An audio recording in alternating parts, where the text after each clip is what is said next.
The city below looked like spilled jewelry on black velvet, a chaotic scattering of electric light that humans seemed so proud of having conjured from the darkness. I hated it. I hated the noise that hummed even 70 floors up. I hated the smell of rust and exhaust that managed to seep through the hermetically sealed glass of my penthouse. Most of all, I hated the relentless, frantic energy of the ephemeral creatures scrambling around down there, desperate to make their mark in the blink of an eye they called a lifespan. I turned away from the floor-to-ceiling window, the ice in my tumbler clinking softly, a sound that seemed louder than the city. The scotch was rare, aged 50 years. To me, it tasted like yesterday. 312 years. That was how long it had been since I had taken a breath that truly mattered. 3 centuries since the moon goddess looked down upon my betrayal, stripped my mortal coil of its ability to unravel, and left me stranded in time. I caught my reflection in the darkened glass panel of a sub-zero refrigerator. A man in his prime stared back, sharp jaw, eyes the color of frozen slate, dark hair perfectly styled. I looked expensive. I looked dangerous. I looked 30. It was a grotesque mask hiding an ancient, rotting soul. Setting the glass on the polished quartz island, I grabbed the keys to the Aston Martin. The penthouse felt like a mausoleum tonight. The silence was too loud. I needed speed. I needed violence. I needed to feel something other than this suffocating grey fog. The elevator ride down to the private garage took 12 seconds. In 12 seconds during the year 1794, I watched a cholera outbreak wipe out a family I had foolishly let myself care for. Time was irrelevant. It was elastic, stretching endlessly when I wanted it to snap, compressing only when I wanted to savor a moment. The V12 engine roared to life, a beast waking up at my command. It was the closest I got to kinship these days, a machine built for power, caged in steel. I drove. I didn't have a destination. The roads were slick with earlier rain, reflecting the neon deluge of the city. I pushed the car faster, weaving through the thinning late-night traffic. The speedometer climbed, 120, 140. Other drivers blared their horns, insignificant gnats buzzing their displeasure. I ignored them. The adrenaline should have been singing in my blood. A human would be terrified, heart hammering against their ribs, knuckles white on the wheel. My heart maintained its slow, steady, monotonous rhythm. Thump, thump, thump, thump. The beat of a drum that wouldn't stop playing.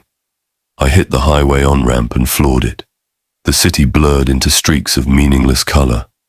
Ahead, a semi-truck had jackknifed, its massive trailer blocking 3 lanes. A wall of steel and aluminum. A normal man would have slammed on the brakes. A normal man would have screamed. I didn't lift my foot from the accelerator. I didn't feel fear. I felt a flicker, a tiny, desperate ember of hope. Maybe this time, I thought, my hands relaxing on the wheel. Please, let it be this time. The impact was spectacular. The screech of metal tearing itself apart was deafening. The Aston Martin crumpled like aluminum foil against the immovable mass of the truck trailer. I felt the chassis buckle around me, the steering column crushing my chest. I felt ribs snap like dry twigs. Shards of safety glass sprayed like diamond dust, slicing into my face, my neck, my eyes. Then darkness. Beautiful, silent, absolute darkness. It didn't last. It never lasted. The first thing that returned was the pain. It wasn't the sharp agony of the injury. It was the sickening, grinding sensation of reconstruction. I was lying on cold asphalt. I could hear sirens wailing in the distance, the chorus of the cleanup crew coming to gawk at the ruin. My chest heaved, inhaling a ragged breath mixed with the copper tang of my own blood and spilled gasoline. The crushed ribs groaned as they forced themselves back into alignment, knitting together with unnatural speed. The skin on my face tingled fiercely, as glass shards were pushed out by regenerating flesh, wounds sealing flawlessly behind them. I opened my eyes. Instead of the pearly gates or the fiery pits of hell, I was staring up at a hazy, pollution-choked night sky. The same sky I had looked at yesterday. The same sky I would look at tomorrow. I lay there amid the wreckage of a $300,000 car, my suit ruined with blood that was already drying on unbroken skin. Damn you, I whispered to the moon, hidden behind the clouds. My voice was rough, ancient rust scraping against gravel. Damn you. The curse held. The moon goddess's decree was absolute. I could not be killed by man, beast, or my own hand. I was the alpha who had betrayed his blood for a forbidden human love, and my punishment was to outlive everything I might ever care for. I sat up slowly, dusting glass from my lapels. The truck driver was running toward me, shouting something panicked, his face pale in the flashing hazard lights. He was looking at a ghost. He was looking at a man who should be paced inside that twisted metal coffin. I had to leave before the paramedics arrived. Explaining why I didn't have a scratch on me was tiresome. As I stood, the cold night air hitting my newly healed face, the weight of my existence settled back onto my shoulders, heavier than before. The hope was gone, replaced by the familiar churning ashes of guilt and exhaustion. There was a loophole. There was always a loophole in ancient magic. Only the one who sees the soul you have hidden, the mate who chooses the beast over the man, can grant you the peace of the grave. A true mate, a human who could see past the glamour, past the money, past the human skin, and see the monstrous wolf spirit that shared this cursed existence. I had spent the 1st century searching for her. I had spent the 2nd century hiding from the possibility, terrified of dragging another innocent soul into my endless tragedy. Now, in the 3rd century, I simply didn't believe she existed. It was a cruel carrot dangled by a vengeful deity to keep me moving forward. I heard the sirens get closer. I turned my back on the wreckage of the accident I had survived and started walking into the shadows at the edge of the highway. I didn't want a mate. I didn't want love. Love was what got me into this hell. I just wanted it to end. My life currently resembled the foam on an incorrectly steamed cappuccino, airy, unstable, and rapidly dissolving into a disappointing mess. Doreen! Table 4 needs an almond milk latte, extra hot, no foam, and if you mess it up again, the lady with the poodle is going to write a Yelp review that will end us all, my manager, Tony, hissed as he zipped past me, balancing a tray of pastries that defied gravity. On it, extra hot, hold the joy, I chirped back, already spinning toward the roaring espresso machine. The cafe, the Daily Grind, was living up to its name. It was 8 a.m., and the downtown Seattle crowd was hungry for caffeine and lacking in patience. The air was thick with the smell of roasted beans, damp raincoats, and the distinct vibrating anxiety of 50 people late for work. I was vibrating too, but not just from the 3 espressos I'd quality tested since opening. It was the static. That's what I called it.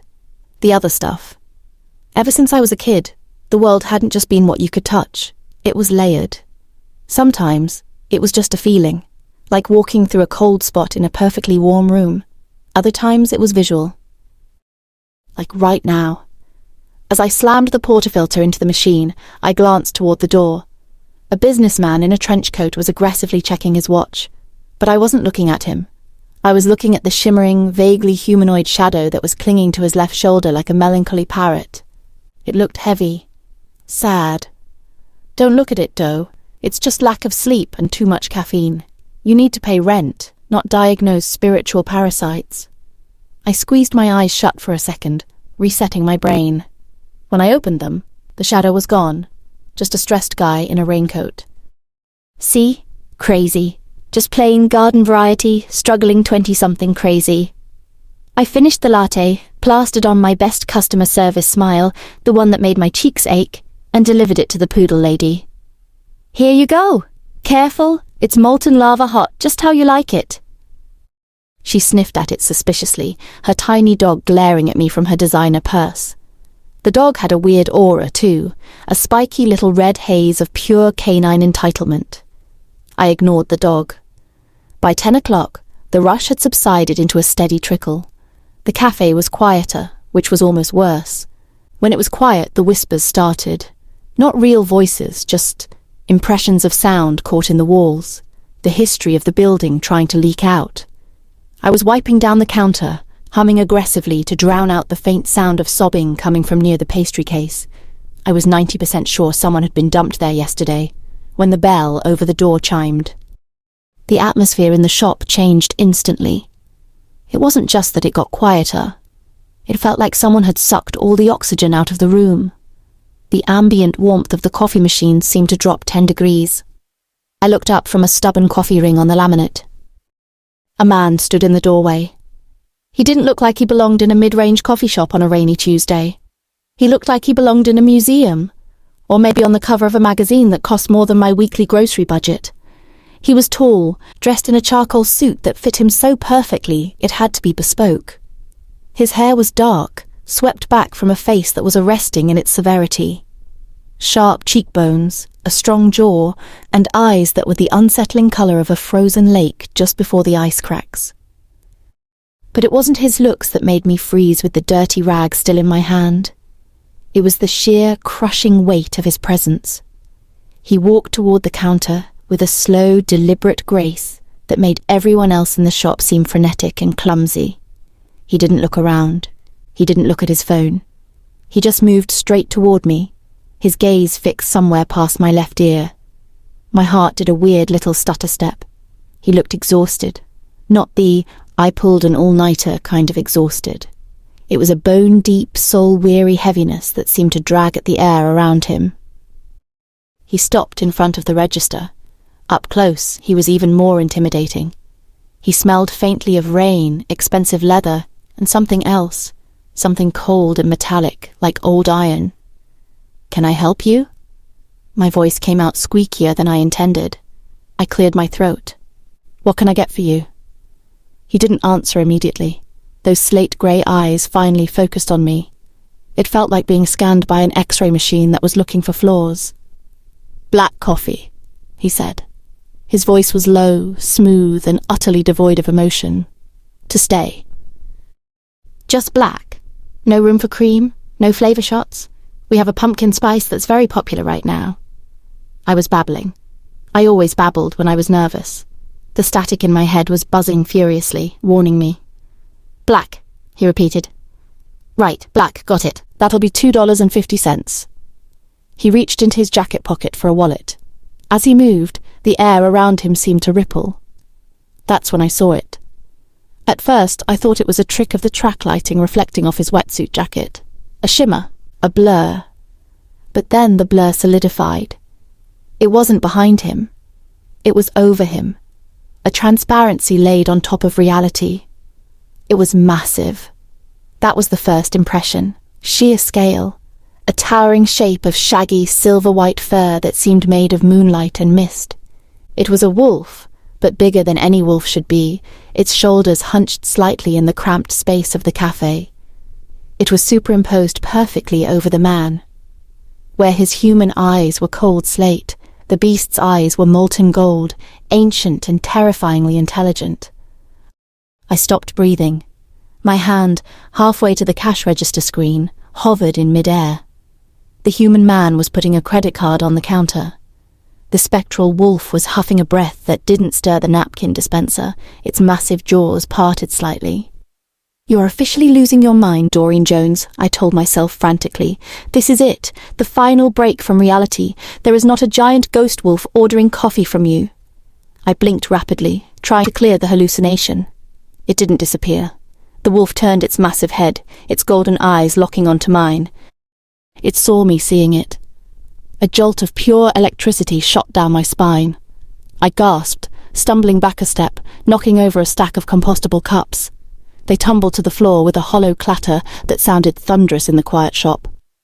"Sorry, I'm sorry," I stammered, dropping to my knees to scramble for the cups, grateful for an excuse to break eye contact with the impossibility in front of me.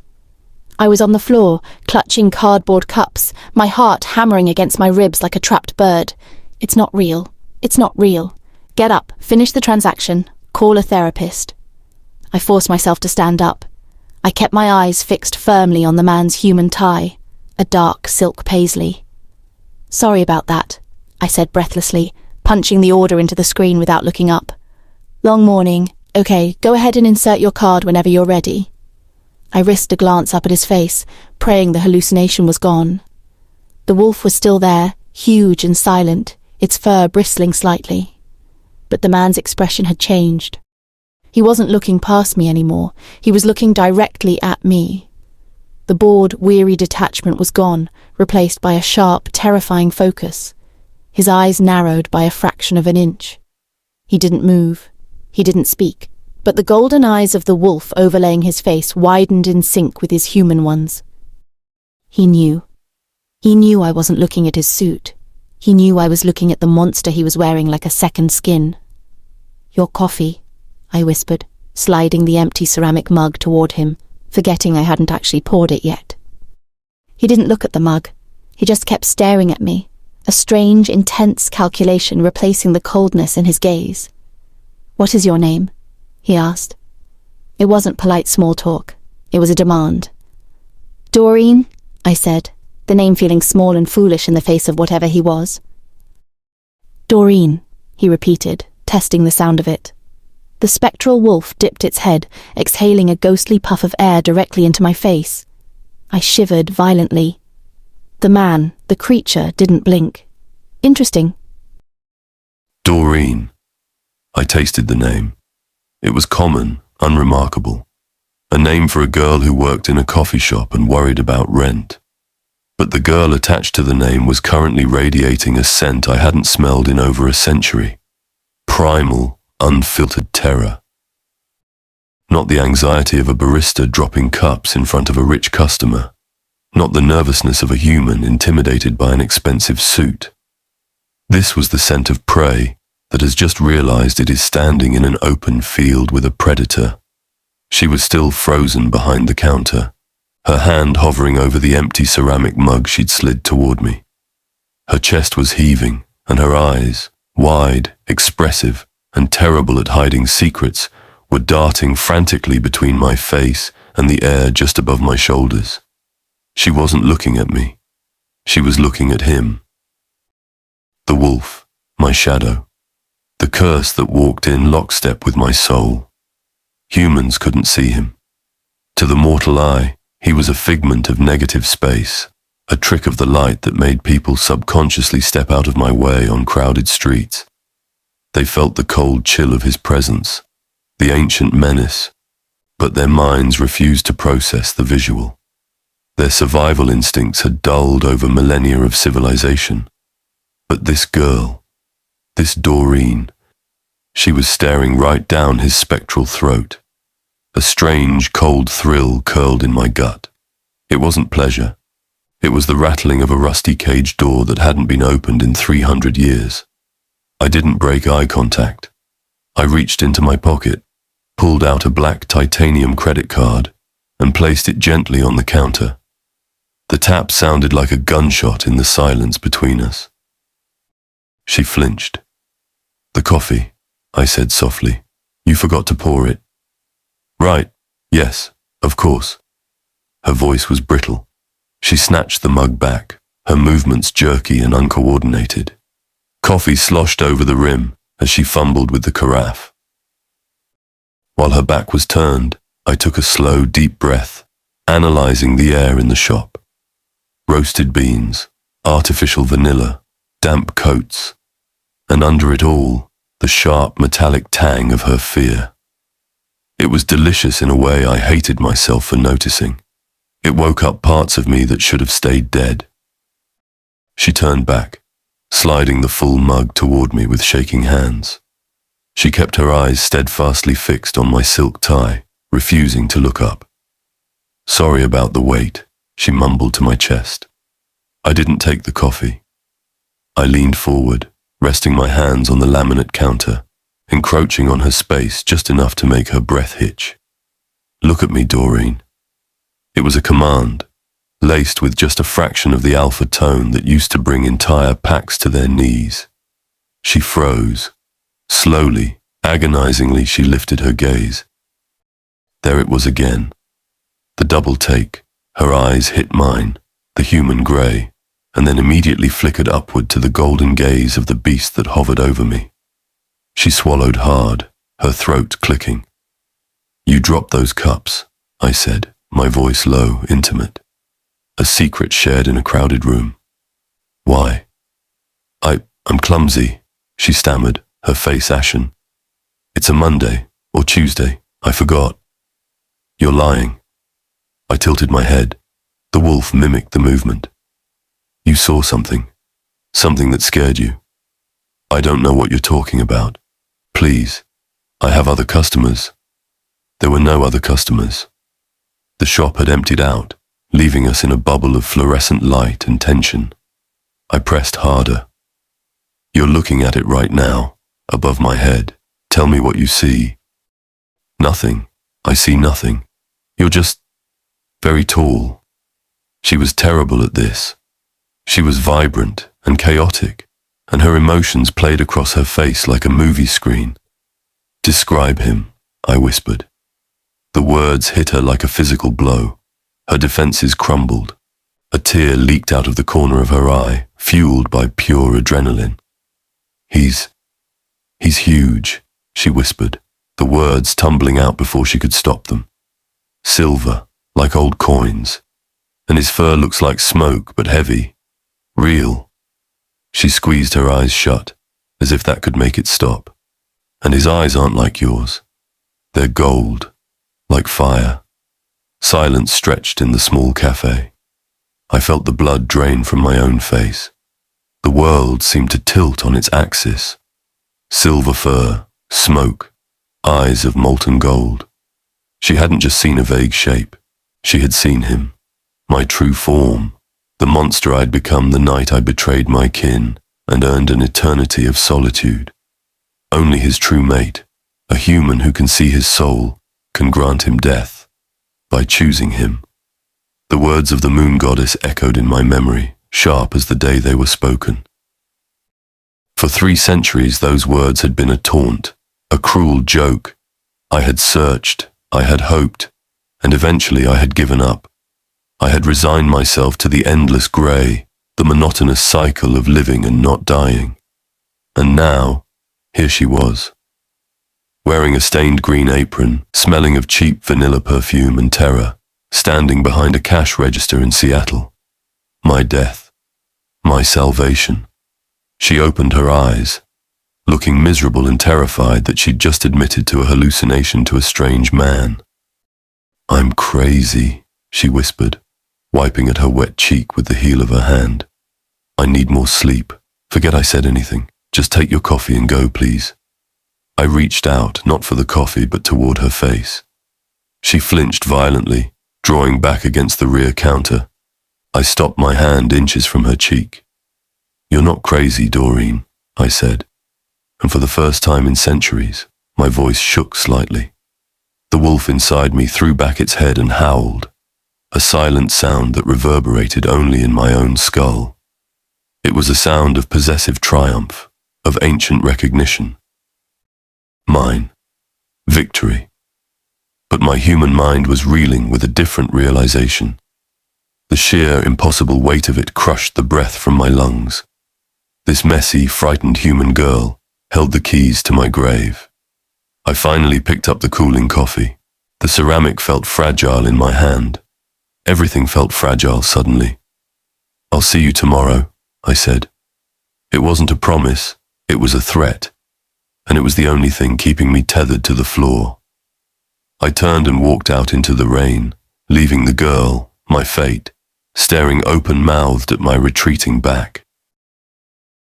"I'll see you tomorrow."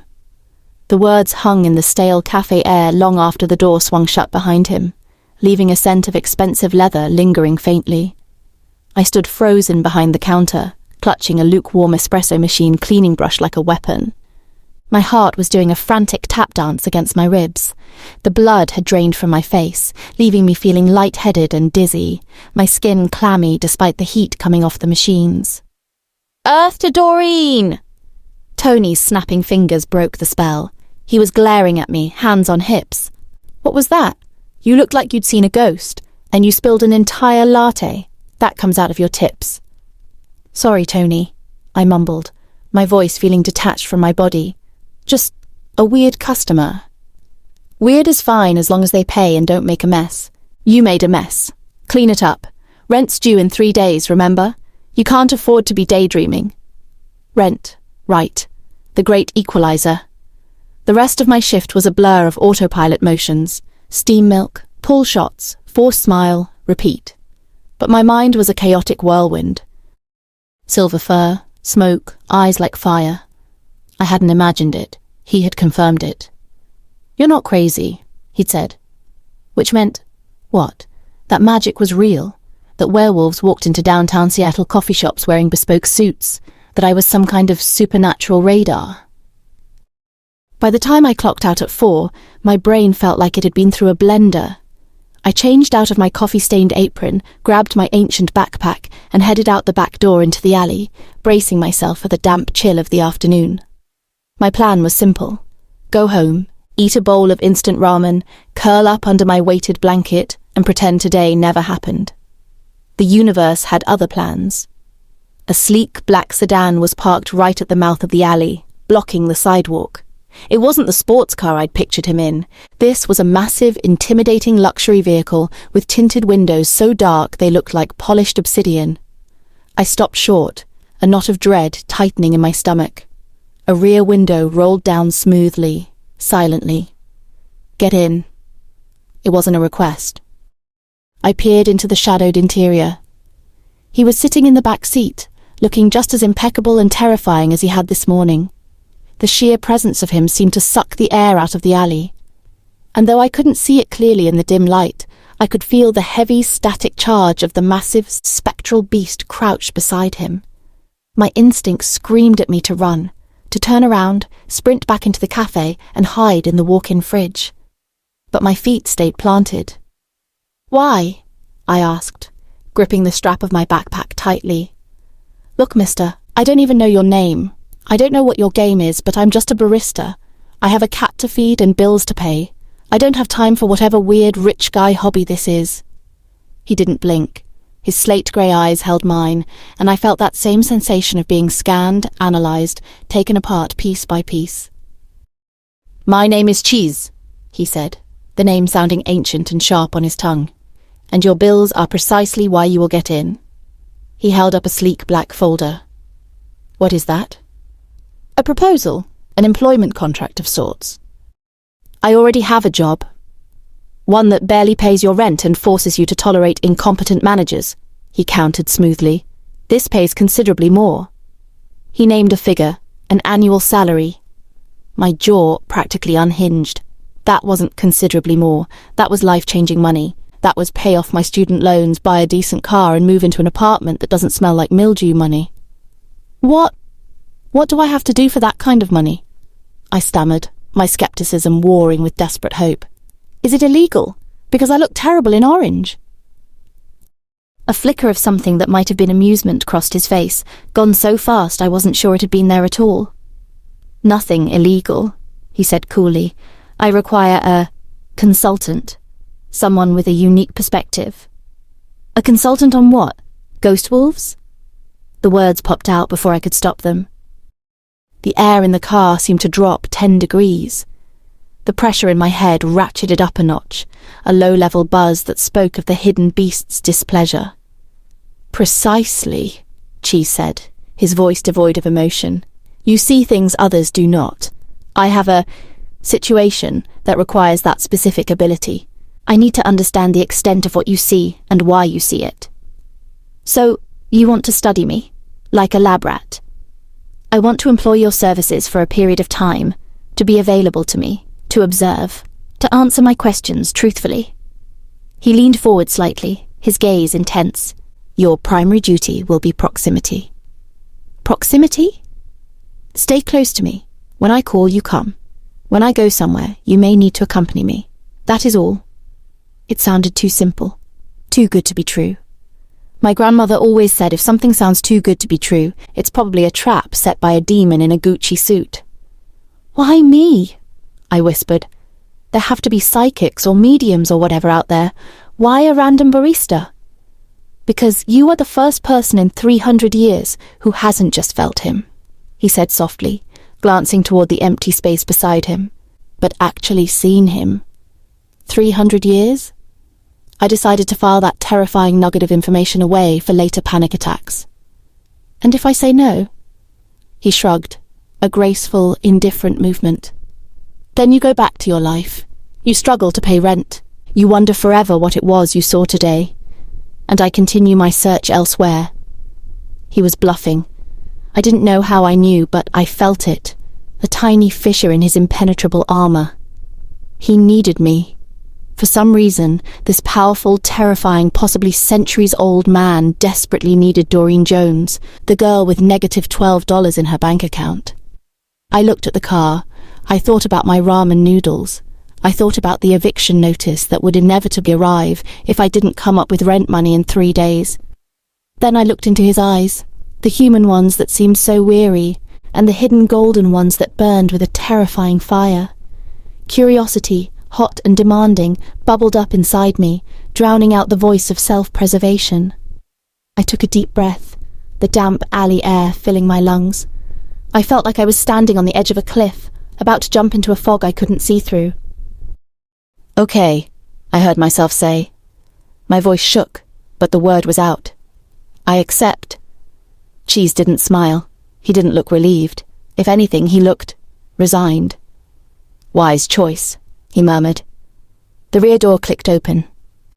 I climbed into the leather-scented darkness, the heavy click of the latch behind me sounding unnervingly like the closing of a cage door. As I settled into the plush seat, careful not to touch the imposing man beside me, I felt a distinct icy draft swirl around my ankles, followed by the sensation of a large, heavy weight settling on the floor mat at my feet. I didn't look down. I didn't dare.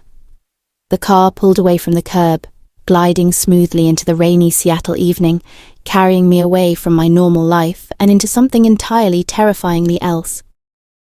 The elevator ride was silent, smooth, and lasted long enough for my ears to pop twice. It was also excruciating. I stood in the corner of the brushed steel box, clutching my backpack like a flotation device. Chise stood in the center, radiating an almost visible aura of "do not disturb." The sheer presence of him, combined with the knowledge that a 300-year-old spectral wolf was currently sharing our oxygen supply, made the confined space feel smaller than a broom closet. When the doors finally slid open with a soft ding, I half expected a dungeon, or a Gothic castle foyer dripping with cobwebs. Instead, I stepped into a space that looked like it had been curated by a depressed architect with an unlimited budget. It was a penthouse, walls of floor-to-ceiling glass overlooking the rain-streaked sprawl of Seattle. It was breathtaking. It was also the coldest, emptiest place I'd ever set foot in. Everything was grey, black, or white. Sharp angles, polished concrete floors, furniture that looked incredibly expensive and aggressively uncomfortable. There were no personal photos, no books on the shelves, no stray coffee mugs. It looked less like a home and more like a very high-end waiting room for the afterlife. "Welcome," Chise said, walking past me into the cavernous living area. He didn't turn on any lights. The city glow below provided the only illumination. "Wow," I managed, my voice echoing slightly. "It's very clean. Do you even live here? It smells like nobody has breathed in here since 1998. He stopped, slowly turning to face me. The low ambient light caught the sharp planes of his face. "I exist here. Living is a stretch." "Okay, grim."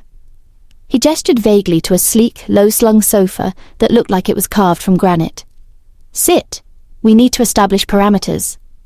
I sat gingerly on the edge of the sofa. It was as hard as it looked. Chise remained standing, taking off his suit jacket and draping it precisely over a chair. The movement was fluid, human. But as the jacket came off, the atmosphere in the room thickened. The air pressure dropped, heavy and static-charged, making the hair on my arms stand straight up. A low, vibrating hum started in the center of the room. It wasn't a sound you heard with your ears, it was a sound you felt in your teeth. And then, there he was. Without the confines of the cafe or the car, the wolf was magnificent and terrifying. He didn't just hover over Chise now. The spectral beast paced the polished concrete floor, his massive paws making no sound. He was huge, easily the size of a small pony, formed from swirling mist and solidified moonlight. His fur rippled with an unseen energy, and those eyes, molten, ancient gold, burned in the dim room like twin coals. My breath hitched, my heart rate kicked up to a frantic rhythm, but oddly, the urge to bolt for the elevator didn't come. Maybe my terror circuits had officially overloaded and burned out. Instead of screaming, I stared. The wolf padded toward me, lowering his massive head to sniff at my sneakers. I felt the impossible sensation of cold breath seeping through the canvas.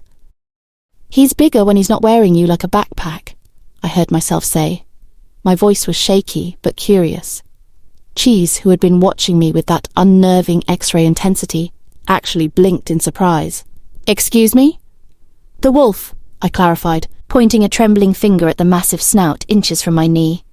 "He was cramped in the cafe. He likes the space here." Chise went very still. "You are speaking about him as if he is a pet." "Well, he's sniffing my shoes.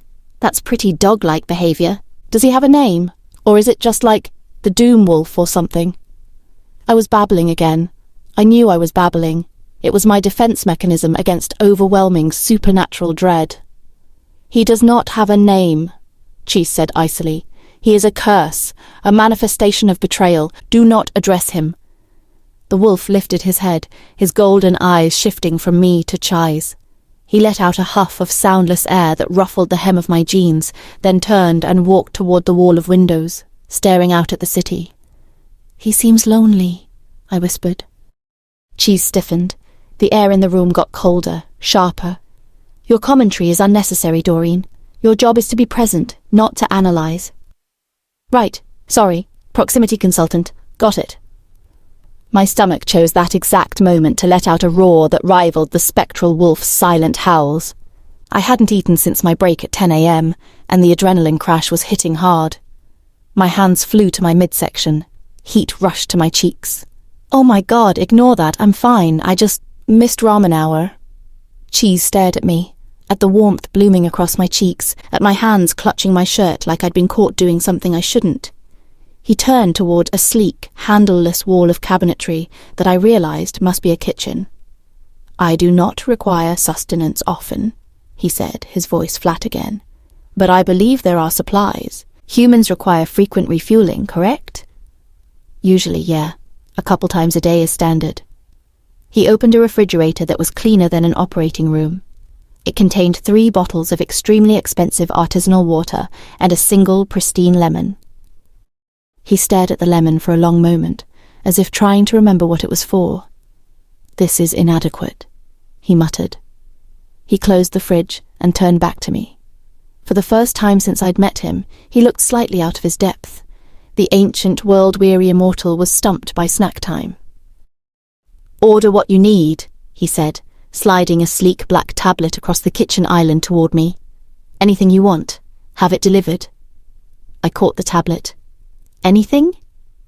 "Anything," he repeated, turning his back on me to stare out the window, standing right next to the massive ghost wolf that only I could see.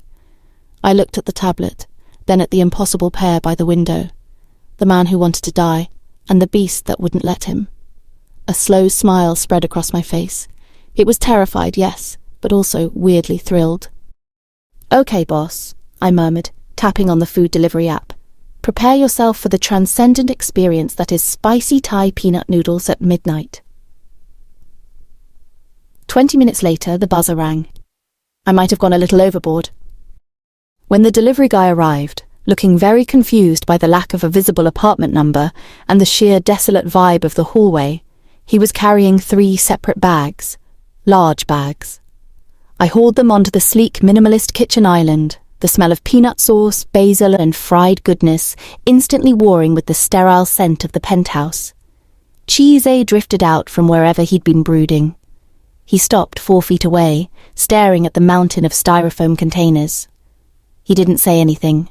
He just looked at the bags, then at me, then back at the bags, his expression somewhere between mild anthropological curiosity and profound existential fatigue. "Okay, look," I started, already defensive, throwing my hands up. "You said anything. You literally said, and I quote, 'Humans require frequent refueling.' I didn't know what I wanted, so I got options, and appetizers, and maybe 2 entrees because I couldn't decide between pad thai and green curry. Don't judge me, I'm stress eating." He blinked once, slowly. He didn't even look at me. His gaze seemed to pass right through the takeout bags to the glittering city lights beyond the glass. Without a word, he turned on his heel, walked down a long, shadowy corridor, entered a room, and shut the door with a soft, definitive click. "Right. Good talk." I stared at the closed door. "Guess he's more of a ramen guy," I muttered to the empty kitchen. I turned back to my bounty, rubbing my hands together. The spectral wolf was currently phased halfway through the refrigerator door, sniffing at the lone lemon inside. "Okay," I whispered, cracking open the first container of steaming noodles. "Let's dive in without being watched by a walking corpse of a werewolf who's actually not a werewolf. Just me and my pad thai, the way God intended." I grabbed a pair of chopsticks and dug in right there at the island, standing up. It was heavenly. I was halfway through a spring roll, sauce dripping onto my chin, when the hallway door opened again. I froze, a noodle hanging halfway out of my mouth. Chise walked out. The suit was gone. The armor had been stripped away. He was wearing low-slung black sweatpants and absolutely nothing else. His hair, usually slicked back in severe perfection, was loose, damp, and hanging in dark, heavy waves around his face and shoulders. Water droplets clung to his skin, catching the city lights. And oh dear Lord, the skin. He was, carved. I mean, I knew he was fit under the suit, but this was ridiculous. He looked like a marble statue that had just stepped out of a fountain. Broad shoulders, defined abs, and a sprawling, intricate tattoo of what looked like thorny vines wrapped around his left bicep and across his chest, right over his heart. My brain short-circuited.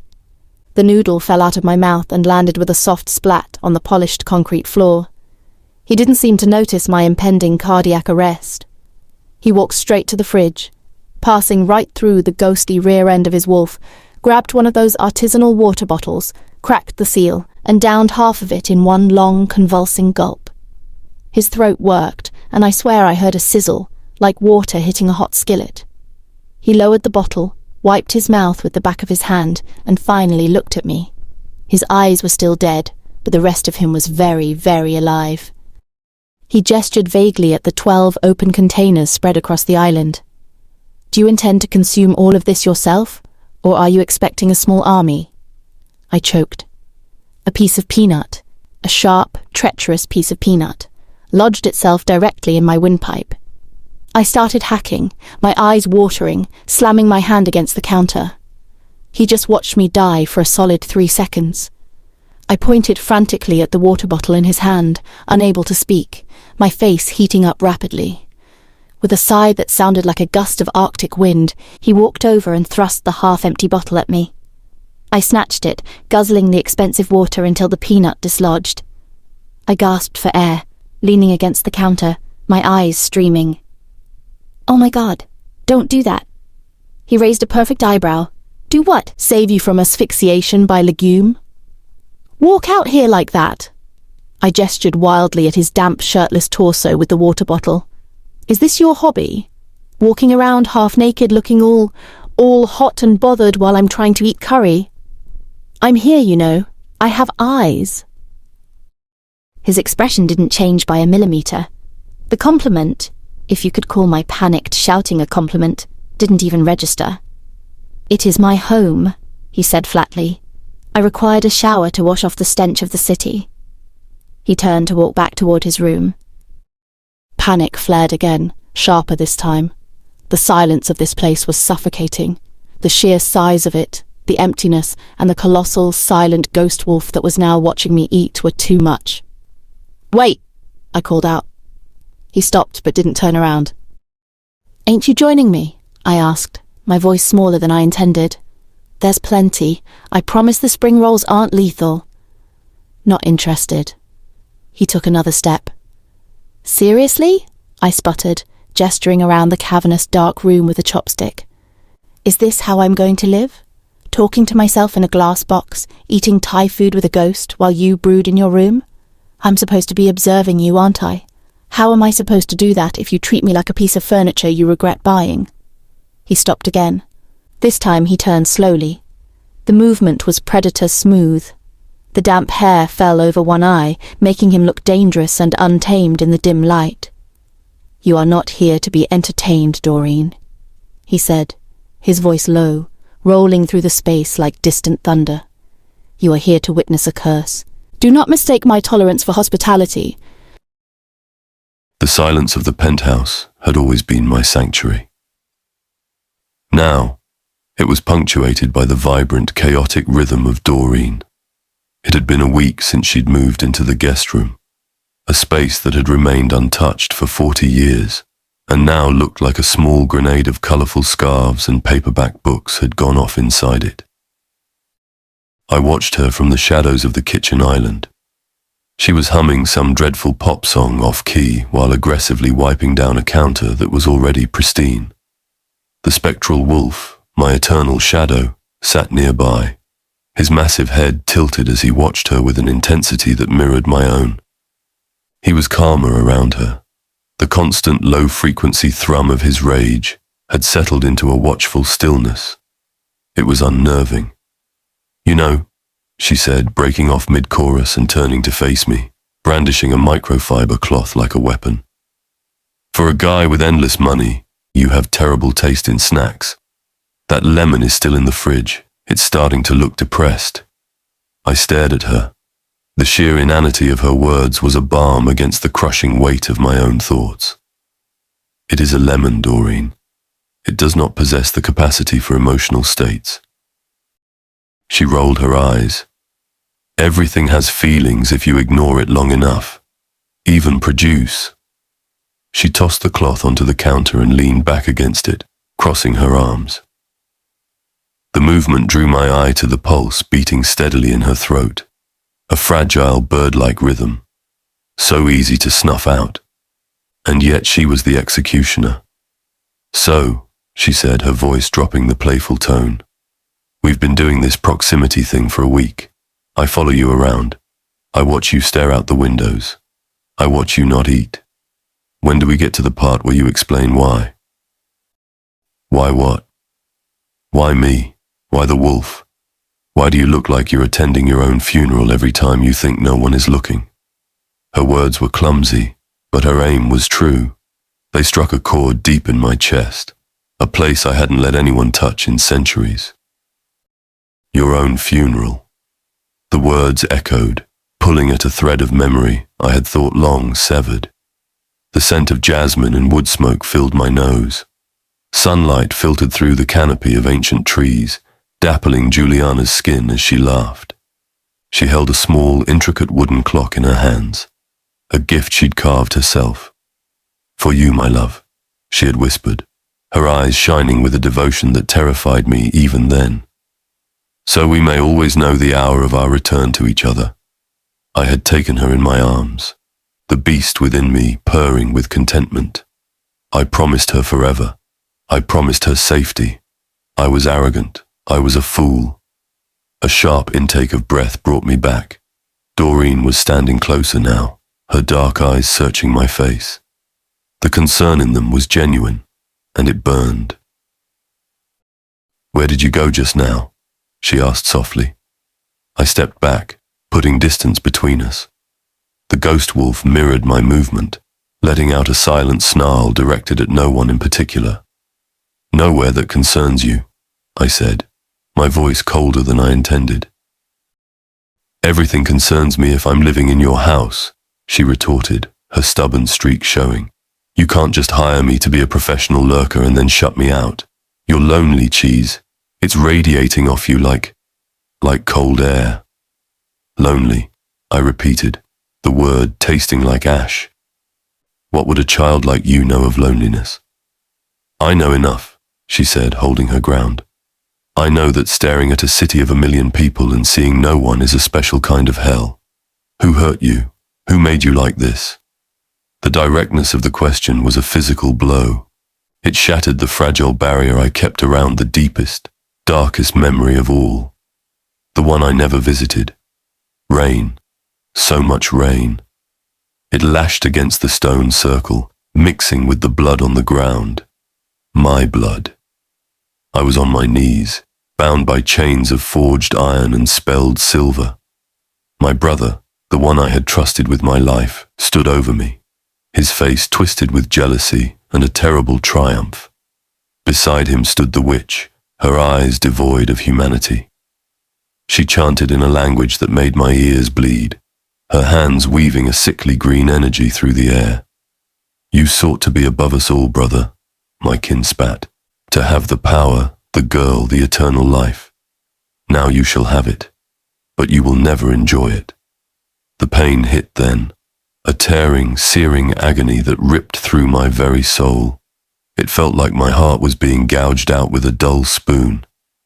I screamed, a sound that was half human, half wolf, as the essence of the beast was violently separated from my physical form. It didn't die. It was tethered, bound to me by the witch's curse, condemned to be an eternal silent spectre at my side, a constant reminder of what I had lost, a monster I could see, but never touch, never again become. Live forever with your beast, Alpha, the witch had hissed, her final words searing into my mind, until a soul pure enough to see the truth chooses to free you with the gift of death. The memory receded like a violent tide, leaving me gasping. My hands were gripped tight on the edge of the marble island, my knuckles white. I looked up. Doreen was staring at me, her hand over her mouth, her eyes wide with a mixture of fear and a dawning, horrifying understanding. She didn't just see the wolf. In that moment, I realized with a jolt of terror, she saw me. The centuries of rot, the hollowed-out man beneath the expensive suit. You, she whispered, her voice trembling. It wasn't just a curse, was it? It was a punishment. The accuracy of her insight was unbearable. It was too close. She was too close. A low, menacing growl vibrated through the room. This time it wasn't silent. The ghost wolf had stepped between us, his hackles raised, his golden eyes burning with a warning.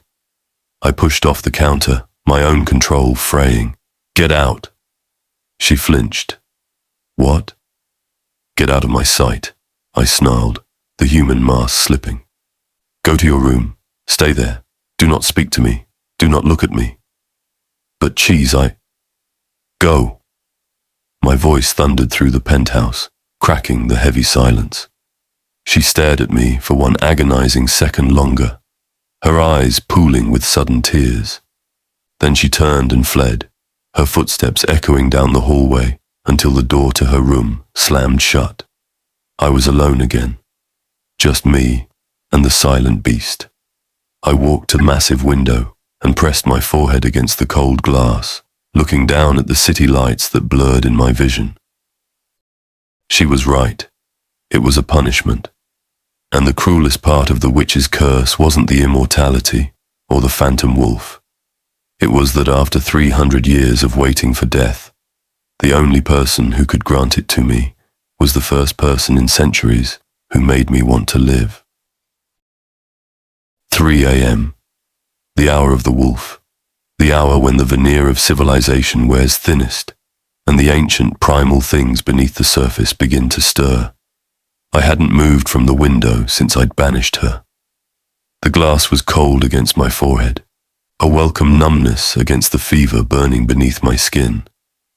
The city below was finally quiet, a sprawl of glittering lights under a starless sky.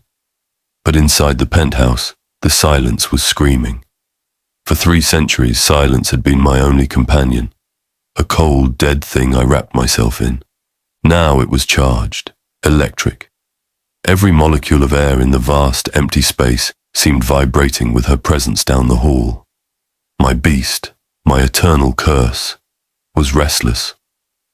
The spectral wolf paced the length of the living room, back and forth, a silent metronome counting down the remnants of my sanity. Every time he turned near the hallway leading to the guest room, he paused, his massive, translucent head lowering, his golden eyes glowing with a hunger I recognized all too well. It wasn't a hunger for flesh. It was worse. It was a hunger for connection. I pushed away from the window, my breath hitching in my throat. A physical ache had settled in my chest, right beneath the phantom tattoo of the binding curse. It was a pull, insistent and terrifying, like a fishhook embedded in my soul, tugging me toward that closed door. I needed it to stop. I needed the numbness back. I stalked toward the kitchen, the concrete floor cold beneath my bare feet.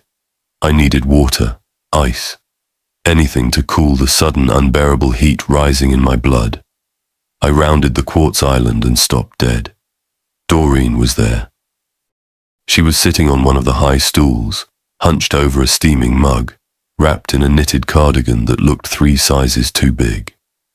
Her hair was messy, piled on top of her head in a chaotic bun, and her eyes, when she lifted them to mine, were red-rimmed and weary, but alive, so impossibly, vibrantly alive. The air in the kitchen instantly thickened. The scent of her, something warm like vanilla and sharp like ozone, hit me with the force of a physical blow. My vision blurred at the edges, focusing down to a pinpoint on her. The ghost wolf trotted past me, ignoring my silent command to halt. He sat right next to her stool, his huge, misty body phasing slightly through the quartz, and laid his head on her knee. She didn't flinch. She just looked at me, her expression a volatile mix of hurt and defiance. "Couldn't sleep," she murmured, her voice rough with exhaustion. Someone was yelling in my dreams. The accusation landed squarely. I gripped the edge of the counter, my knuckles turning white. My apologies. I was unwell. Unwell, she repeated flatly. She took a sip from her mug. Is that what we're calling 300 years of repressed trauma now? I should have been angry at her impertinence. I should have ordered her back to her room. But the anger wouldn't come. Instead, I felt a terrifying urge to cross the 5 feet of space between us, and I didn't even know what. To touch her, to make sure she was real, to anchor myself against the storm raging inside me.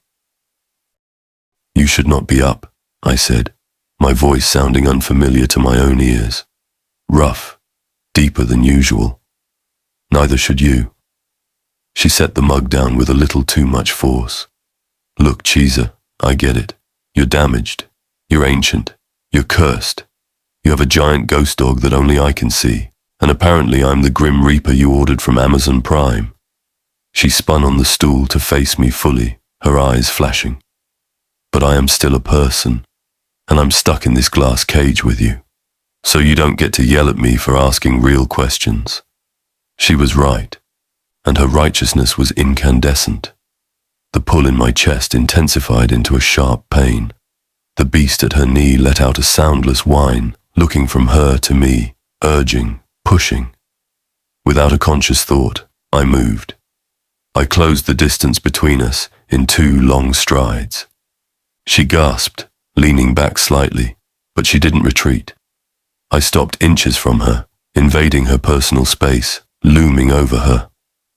The scent of her was overwhelming now, drowning out the sterile smell of the penthouse, drowning out the memory of rain and blood.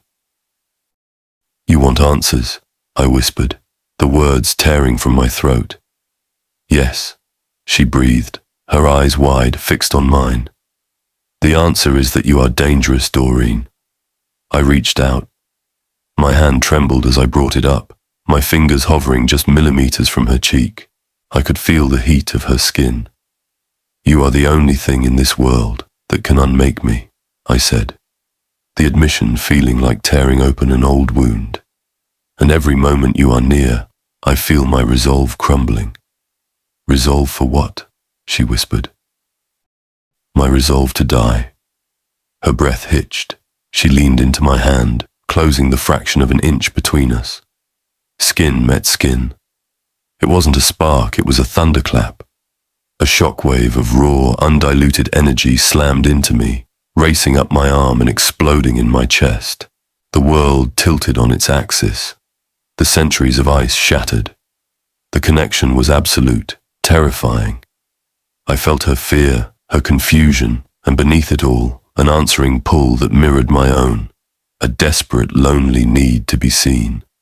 The spectral wolf threw back his head and let out a silent, triumphant howl that shook the foundations of the room, visible only to us. I stared down at her, my hand cupping her jaw, thumb tracing the line of her cheekbone. She was looking up at me with an expression that mirrored my own devastation. For 300 years, I had prayed for the end. I had courted death, chased it, begged for it. But standing here in the dim light of the kitchen, feeling the pulse beat wildly in her neck under my thumb, knowing that she was the weapon forged for my destruction, I realized with horrifying clarity that I didn't want it anymore. Not if it meant losing this fire, not if it means losing her. The moment his skin touched mine, the world didn't just tilt, it completely inverted. It wasn't a spark is cute. A spark is static electricity on a doorknob. This was getting struck by lightning while standing in a puddle of gasoline. A jolt, violent and hot, tore at my arm and slammed straight into the center of my chest. It was followed by a rushing sound in my ears, like a roaring river, and suddenly, the vast, empty penthouse felt crowded. Not with people, but with feeling. An avalanche of emotions that weren't mine crashed into me. Ancient, dusty despair. A loneliness so deep it felt like drowning under ice. A sharp, jagged fear of hope. And beneath it all, a throbbing, magnetic pull toward me that was so intense it made my knees buckle.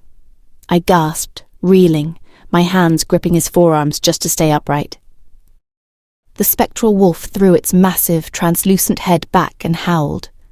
It was a soundless cry that vibrated in my teeth, a song of terrible, triumphant relief that echoed in a spectrum I hadn't known existed until 5 seconds ago. Chise didn't move. His hand was still cupping my face, his thumb resting on my cheekbone. His eyes, usually so dead and guarded, were wide open, staring at me with a naked vulnerability that was terrifying to behold on a man like him.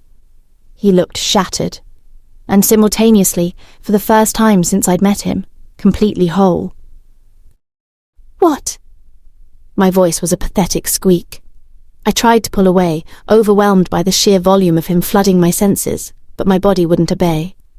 I leaned closer instead, drawn by a gravity I couldn't fight. "Chise, what was that?" He snatched his hand back as if I'd burned him. The sudden absence of his touch was a physical ache, a void that immediately demanded to be filled. He stumbled back a step, gripping the edge of the quartz island, his breath coming in ragged gasps. The wolf paced frantically between us, whining soundlessly, weaving through Chise's legs, and then nudging my thigh with a nose that felt like cold mist. "It has begun," Chise whispered, his voice wrecked. He wouldn't look at me. He was staring at the floor, his shoulders hunched under the weight of invisible centuries. "What has begun?" I demanded, my own fear spiking, mixing with the residual adrenaline of that electric touch. "You can't just zap me with 300 years of angst and then stare at the floor. Talk to me." He squeezed his eyes shut, a muscle jumping in his jaw. Then, with evident effort, he straightened up. The mask of the aloof billionaire was gone, replaced by the exhausted face of a man on the gallows. "Come," he said, turning toward the living area. "You wanted answers, Doreen. It is time you had them all." I followed him. I didn't want to, but the new, terrifying tether in my chest gave me no choice. He didn't sit. He stood by the towering windows, silhouetted against the sleeping city, putting as much distance between us as the room allowed. The wolf stayed with me, sitting at my feet, his golden eyes fixed on his master with mournful intensity. "The witch who cursed me," Chise began, his voice hollow. "She did not intend for me to suffer forever. She was cruel, but she possessed a twisted sense of mercy." I wrapped that oversized cardigan tighter around myself, shivering though the room wasn't cold. "Mercy? Gluing a giant ghost wolf to your soul is mercy?" "The wolf is not the curse, Doreen. The wolf is half of myself, ripped away and anchored to this plane. The curse is the separation, the inability to die, to move on, to be whole." He turned to face me then. The shadows deepened the hollows of his eyes. "She bound my life to the only thing that could undo her magic. A true mate. A soul capable of seeing past the veil, seeing the beast, and accepting it completely." My heart hammered against my ribs. A true mate. Like a true girlfriend or wife. It sounded like something out of a bad YA novel, but the thrumming energy in the air, the ghost dog at my feet, and the raw electricity still zinging under my skin made it impossibly real. "Okay," I said slowly, trying to process. "So, I see the wolf. I guess I'm this mate person. That's a lot. But if that breaks the curse, then great, right? You get your wolf back, you get to be mortal again, and we figure whatever this is out." I gestured vaguely between us, my face heating up. Chise didn't answer immediately. He just looked at me with an expression of profound sorrow. "The curse was designed as a punishment, Doreen. The witch believed that no creature as monstrous as I had become could ever find genuine acceptance. She rigged the game." He took a step toward me, then stopped, as if afraid of what would happen if he got too close. "The moment my true mate accepts the bond, the moment she accepts me, beast and all, fully and truly," his voice cracked, "the curse breaks, the anchor is severed." "Okay," I prompted, a cold dread starting to coil in my stomach. "And then what?" "And then," he whispered, "I die." The words hung in the air between us, heavy and final as tombstones. I stared at him. My brain refused to compute it. What? My physical body should have turned to dust centuries ago. The curse is the only thing holding it together. When the curse breaks, I cease to exist. The silence that fell was absolute. Even the city noise seemed to vanish. I looked down at the wolf. He was watching me, his large eyes filled with an ancient sadness. He knew. He had always known. Then I looked back at Chise, the beautiful broken man standing by the window, the man who had hired me, the man who had moved me into his home, the man who had fed me, watched me, and waited for me to... What? Like him enough to kill him? The realization hit me like a physical blow to the gut, knocking the breath out of me. The electricity under my skin turned into ice. Horror, cold and sharp, washed over me, followed instantly by a tidal wave of betrayal so acute it burned my throat. "You..." I started, my voice shaking uncontrollably. I backed away from him, stumbling over the spectral wolf, who whined and dissipated into mist before reforming a few feet away. "Doreen, please." He took a step forward, his hand outstretched. "Don't," I choked out, holding my hands up to ward him off. Tears welled hot and fast, spilling over my cheeks before I could stop them. It all made sick, twisted sense now. The distance, the observations, the way he looked at me like I was both a miracle and a plague. I wasn't a companion. I wasn't a friend. I certainly wasn't a lover. I was a loaded gun he was pointing at his own head. "You knew," I whispered, the betrayal slicing through me. "This whole time, you brought me here. You let me get close to you. You let me feel that." I motioned wildly to the space where we had touched. "I didn't know it would feel like that," he said quickly, desperation seeping into his tone. "I swear to you, Doreen, I didn't know the bond would be—" "Shut up!" I screamed, the sound startling us both. The tears were flowing freely now, hot tracks of anger and humiliation. "You used me. You found the one person in this whole stupid city who could see your baggage, just so I could help you die." I couldn't breathe in that room anymore. The air felt thin, sucked dry by the magnitude of his betrayal. "I have to go." The words tore out of my throat, raw and scraping. I spun around, stumbling away from the window, away from the beautiful ancient lyre, and away from the spectral wolf that was currently whining and rubbing its misty head against my shins, begging me to stay. "Doreen, wait." Chise's voice wasn't the cold, imperious tone of the alpha anymore. It was ragged, desperate. I didn't wait. I marched toward the hallway, toward the guest room, where my pathetic little duffel bag was sitting in the closet. I needed to pack. I needed to get out of this house, out of this city, maybe off this planet. I made it 3 feet down the hall before the energy in the room shifted again. It wasn't a sound or a movement I saw. It was a physical pull, like a giant elastic band snapped tight around my chest, yanking me backward. It hurt to walk away from him. A genuine physical ache deep inside my bones that screamed at me to turn around, to go back to him, to fix the broken look on his face. "See me," the bond whispered. "Stay." "Damn it!" I hissed, grabbing the wall for support. Tears were streaming down my face now, hot and humiliating. I hated him for lying. I hated the witch who cursed him.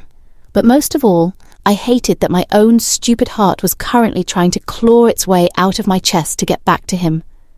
I heard his footsteps on the polished concrete. Slow. Hesitant.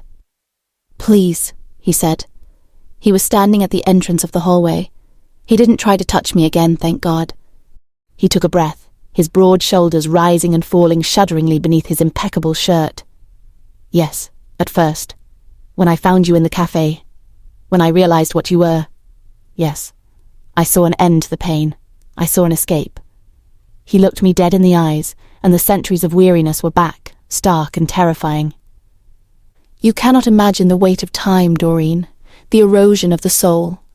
I was drowning, and you were the only lifeline I had seen in 300 years. So I was a tool," I spat, hugging myself tightly. "A means to an end."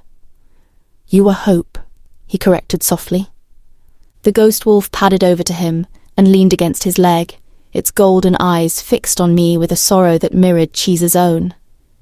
"But then you were here, in my home, filling the silence with your terrible music and your constant questions and your life. You were just so alive."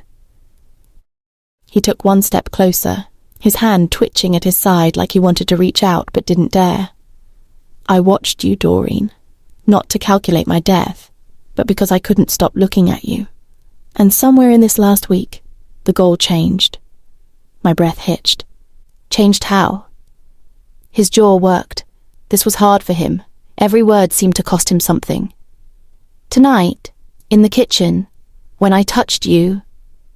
He looked down at his hand, the one that had cupped my face, as if it was something alien. The bond awoke, and for the first time since the witch uttered her curse, I didn't feel the urge to die. He looked back up at me, his eyes burning with an intensity that stole the air from the hallway. I felt terrified, because for the first time in 3 centuries I have something I desperately want to live for. The silence stretched, taut and vibrating. My heart was pounding so hard I thought he must be able to hear it. He wanted to live. Because of me. It should have been romantic. It should have been the moment the swelling orchestral music kicked in. Instead, it felt like the floor had just dropped out from under me a second time tonight. Because I knew the rules now. "But you can't," I whispered, horror dawning cold in my stomach. "The curse, the bond. If it completes, you die, that's the deal." "Yes," he said simply. The cruelty of it washed over me, drowning out my anger and replacing it with a sick, paralyzing dread. "So, if I hate you, you stay miserable forever?" I stammered, trying to wrap my brain around the impossible geometry of this trap. "And if I don't hate you, if I accept you..." I couldn't say the words. "If you love me," Chise finished for me, his voice a low rumble that vibrated through the floorboards. I turned to dust. I stared at him, the beautiful cursed man. The wolf at his side whined, a high, keening sound that expressed the impossible heartbreak of their existence perfectly. I realized then that the pull I felt, the ache in my chest, wasn't just the magic of the bond. It was me. I had fallen for the monster in the penthouse. I had fallen for his quiet intensity, for the glimpses of kindness beneath the ice, for the sheer tragic loneliness of him. And my love was a lethal injection.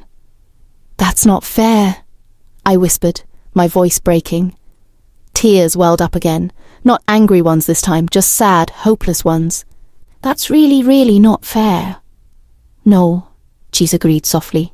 He closed the distance between us then, ignoring my flinch.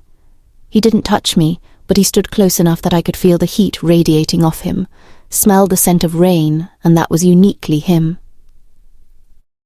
"It is a cruel joke," he murmured, looking down at me with devastating tenderness. I finally found the woman who could make an eternity seem too short, only to find that loving her means I have no time left at all. He reached up slowly, giving me ample time to pull away. I didn't. He brushed a tear from my cheek with his thumb, the contact sending another jolt of pure, agonizing electricity through me. "I love you, Doreen," he whispered, the confession sounding like a goodbye. "And that is why you must leave, before it is too late for both of us." The silence that followed his confession wasn't empty. It was heavy, pressurized, like the air at the bottom of the ocean. It crushed against my eardrums, making my own heartbeat sound like a muffled drum. "I love you, Doreen, and that is why you must leave." The words hung there, glittering and sharp, beautiful and deadly. He had handed me the greatest gift and the worst curse in the same breath.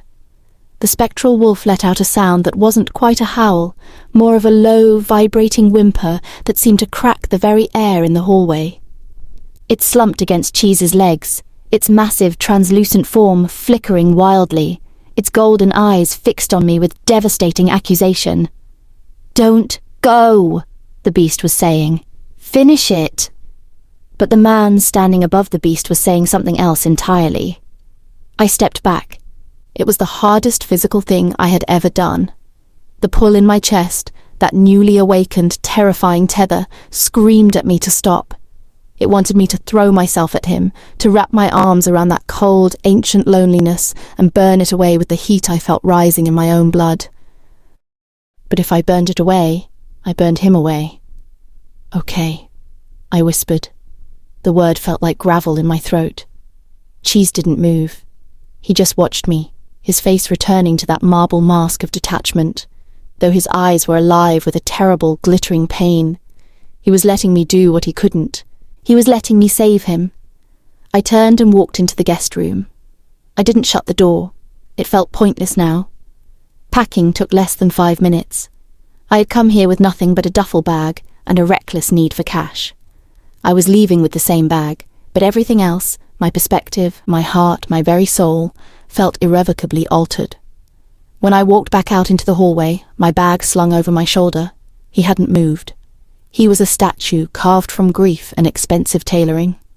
The ghost wolf was gone, retreated back into whatever depths of his psyche it usually occupied, unable to watch. I stopped a few feet from him. The distance felt like a canyon. "You're right," I said, my voice hollow. I needed to say this. I needed him to hear it, and I needed to hear it myself, to solidify the concrete wall I was building around the raw, bleeding mess of my feelings. "I am a weapon, that's all I am to you. A loaded gun you brought into your house." His jaw tightened, but he didn't argue. "I won't pull the trigger, Chise." I gripped the strap of my bag until my knuckles turned white. "I won't be the reason 300 years of existence comes to an end just because—" I swallowed hard, fighting the tremor in my voice. "Just because we got our wires crossed." "Is that what you call this?" he asked, his voice terrifyingly quiet. "Crossed wires?" "Yes," I lied. The lie burned my tongue like acid. That's all it is. A mistake. A biological glitch. I had to make him believe it. If he believed I didn't care, maybe the bond would weaken. Maybe the curse would settle back down. Maybe he would be safe from me. I walked past him toward the front door. The expansive living room, with its panoramic view of the uncaring city, felt vast and cold. My hand touched the sleek metal of the doorknob. I paused, looking at my reflection in the darkened glass of the window next to the door. I looked wrecked. Doreen!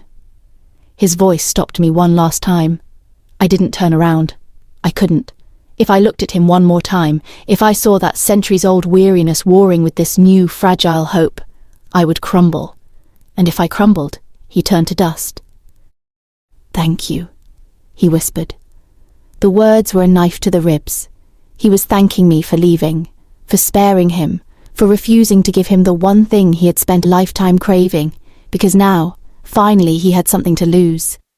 Tears spilled hot and fast down my cheeks, but I kept my voice steady, injecting it with every ounce of stubborn resolve I possessed. I had to protect the monster from the only thing that could kill him. Me.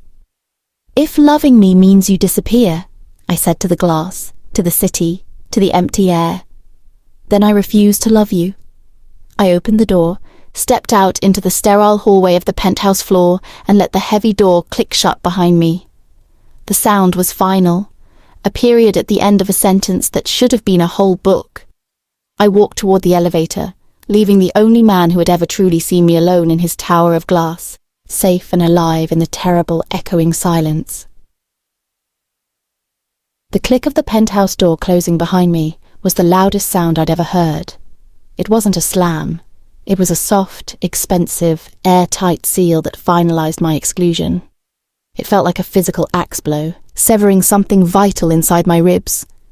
I stared at the cold, polished metal of the elevator doors for an eternity. They opened silently, and I stepped into the mirrored cage. I didn't look at my reflection. I couldn't bear to see the face of the woman who had just looked her immortal soulmate in the eye and lied to him, lied to protect him from herself. I made it all the way to the street level, my steps echoing in the pristine lobby. I pushed open the glass doors and walked out into the cool, uncaring city. It didn't stop raining for 3 days. I remember those first 72 hours only in glimpses, the sting of cold water on my skin, the endless grey of the sky, the weight of my duffel bag cutting into my shoulder, the physical sensation of the void where the wolf's ghost used to be, a hollow ache that felt like an open wound. The memory of the look on Chise's face, not the weariness, not the ice, but the fleeting, fragile hint of feeling before I shattered it, was a phantom limb that still throbbed. But the worst part wasn't the rain. It was the silence. I had spent my whole life surrounded by a spectrum of sound others couldn't hear, the ancient whine of the spectral wolf, the thrum of Chise's immortal energy, the silent resonance of the bond. Now there was nothing. No humming tension, no distant rumble, just emptiness. I was no longer a loaded gun. I was a dud, a faulty component discarded by the universe. I made the right choice. I knew I had. Every time I felt like clawing my own heart out of my chest and running back up those 30 floors, I reminded myself of the alternative. Acceptance equals death. If I had stayed, if I had let the bond complete, those icy blue eyes I had fallen for would have turned to ash. The man who had waited 300 years to live would have ceased to exist the moment I truly loved him. So I saved him. I saved him by leaving him alone. 21 days later, I was back to wiping Formica tables in a dingy diner at 2 a.m., the smell of burnt coffee and stale grease replacing the expensive cologne and ozone of the penthouse. Marge, my new manager with a voice like sand running over gravel, was yelling from the kitchen, "Doreen! Stop staring at that ketchup bottle and clear table 4. I blinked, realizing my cloth had stopped moving. I had been staring, not at a ketchup bottle, but at the reflection of the clock on the wall. Time was moving again. Seconds were passing.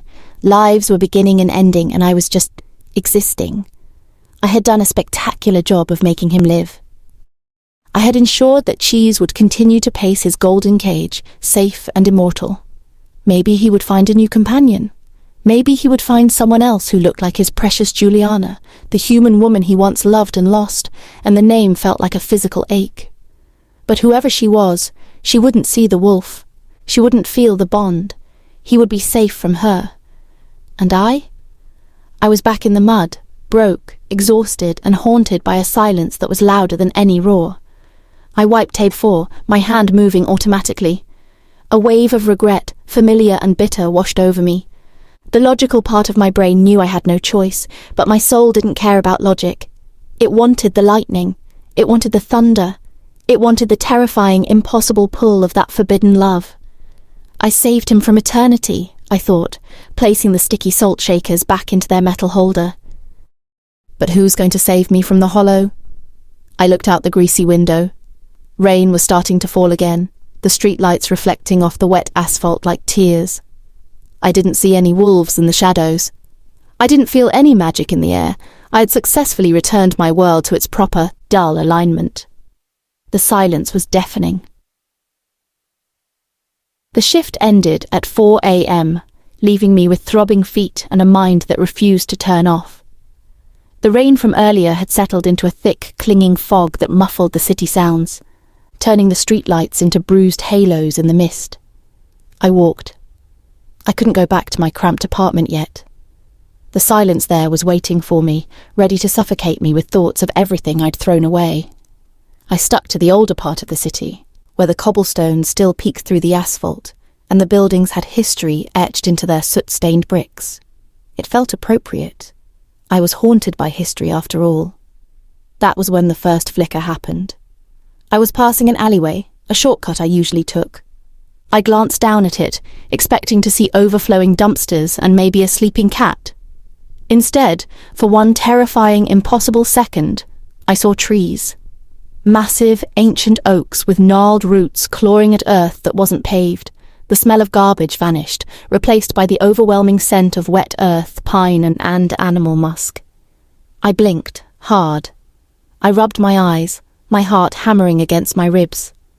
When I looked again, the alley was just an alley. Dumpsters, asphalt, brick. "Get grip, Doreen," I whispered, my voice shaking in the foggy air. "You're sleep-deprived. You're hallucinating." But it didn't feel like a hallucination. It felt like a memory that didn't belong to me was bleeding through the fabric of the world. I kept walking, faster now, trying to outrun my own mind, but the universe wasn't done with me. A block later, I passed a boutique window displaying an expensive dress. As I looked at my reflection in the glass, the image distorted. My worn-out denim jacket and tired face dissolved. For a heartbeat, I saw myself reflected in dark, ancient water, wearing rough, homespun wool, my face streaked with dirt. Behind me, not a street, but the flickering light of a torch against rough-hewn stone walls. I gasped, stumbling back onto the sidewalk. A car honked, swerving around me, its headlights cutting through the fog and shattering the vision. I was shaking violently now. This wasn't just heartbreak. Something was happening to my sight. Leaving Chise was supposed to stop the madness, not escalate it. The hollow ache in my chest, the spot where the bond had been torn away, began to throb with a new, frantic rhythm. It wasn't pain exactly, it was a pull. A localized, physical, magnetic attraction. My body wanted to go left, down a street leading toward the river. Every instinct screamed at me to turn around and run home, but the pull was relentless. It felt distinct from the bond with Chise. That was a tether to a person. This was a tether to a place. I fought it for 2 blocks, my muscles straining against an invisible force. It was useless. Like a compass needle drawn to true north, I was being dragged somewhere. I gave in. I let my feet follow the pull, turning left, then right, navigating through the fog-shrouded streets until the smell of the river grew strong. I ended up in front of the city museum. It was a massive Gothic structure, closed and dark at this hour. The fog swirled around its spires, making it look like a fortress from another time. The pull was strongest here. It was pointing directly inside. I walked around to the side entrance, used by staff and deliveries. The door was heavy iron, securely locked. I placed my hand against the cold metal. The moment I touched it, the hollow in my chest screamed. A surge of energy, ancient and chaotic, arced from the door and through my body. The world tilted. The fog didn't just swirl, it began to spin, a vortex of grey and white swallowing the street, the museum, everything. In the centre of the vortex, a vision bloomed, sharper and more terrifying than the others.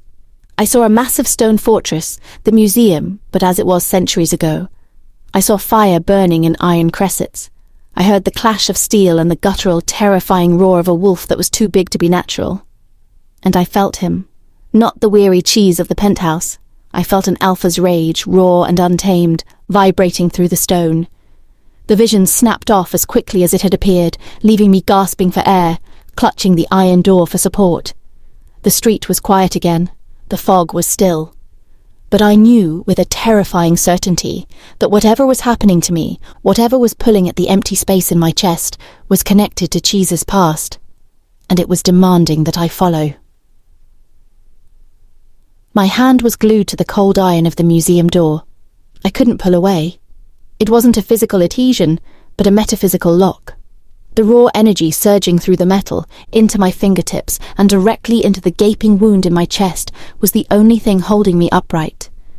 The visions from moments ago, the fortress, the torches, the wolf's roar, were gone. But the residue remained. The air smelled wrong. The scent of ozone and wet wool was replacing the city grime. I had to get away. This was some kind of post-traumatic psychotic break. I needed a hospital, or a sedative, or just to wake up in my own lumpy bed. With a grunt of pure desperation, I yanked my hand back. The connection snapped, but not the way I intended. Instead of releasing me, it felt like I had pulled the pin on a grenade.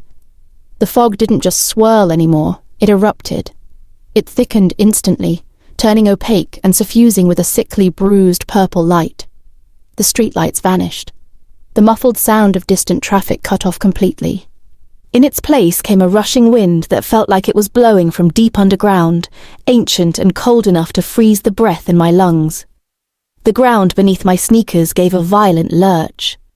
A static charge built in the air, making the hair on my arms stand up. The throb in my chest intensified from an ache to an agonizing electric vibration. The void wasn't empty anymore.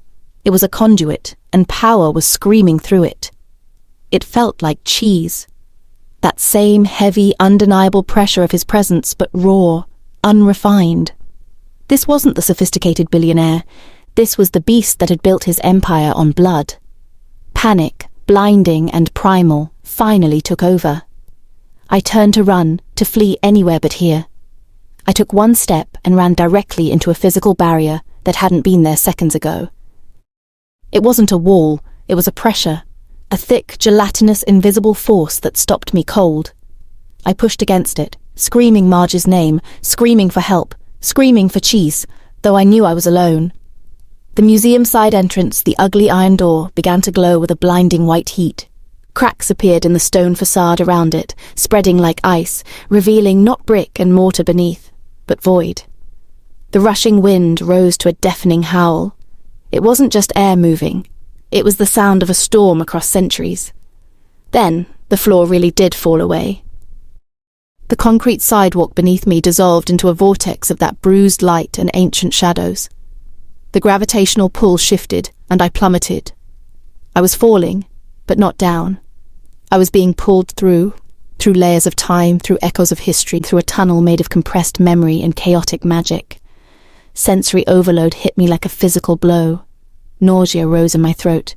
I saw flashes, not visions but glimpses of reality sliding past. A Victorian street, a battlefield filled with smoke, a primeval forest.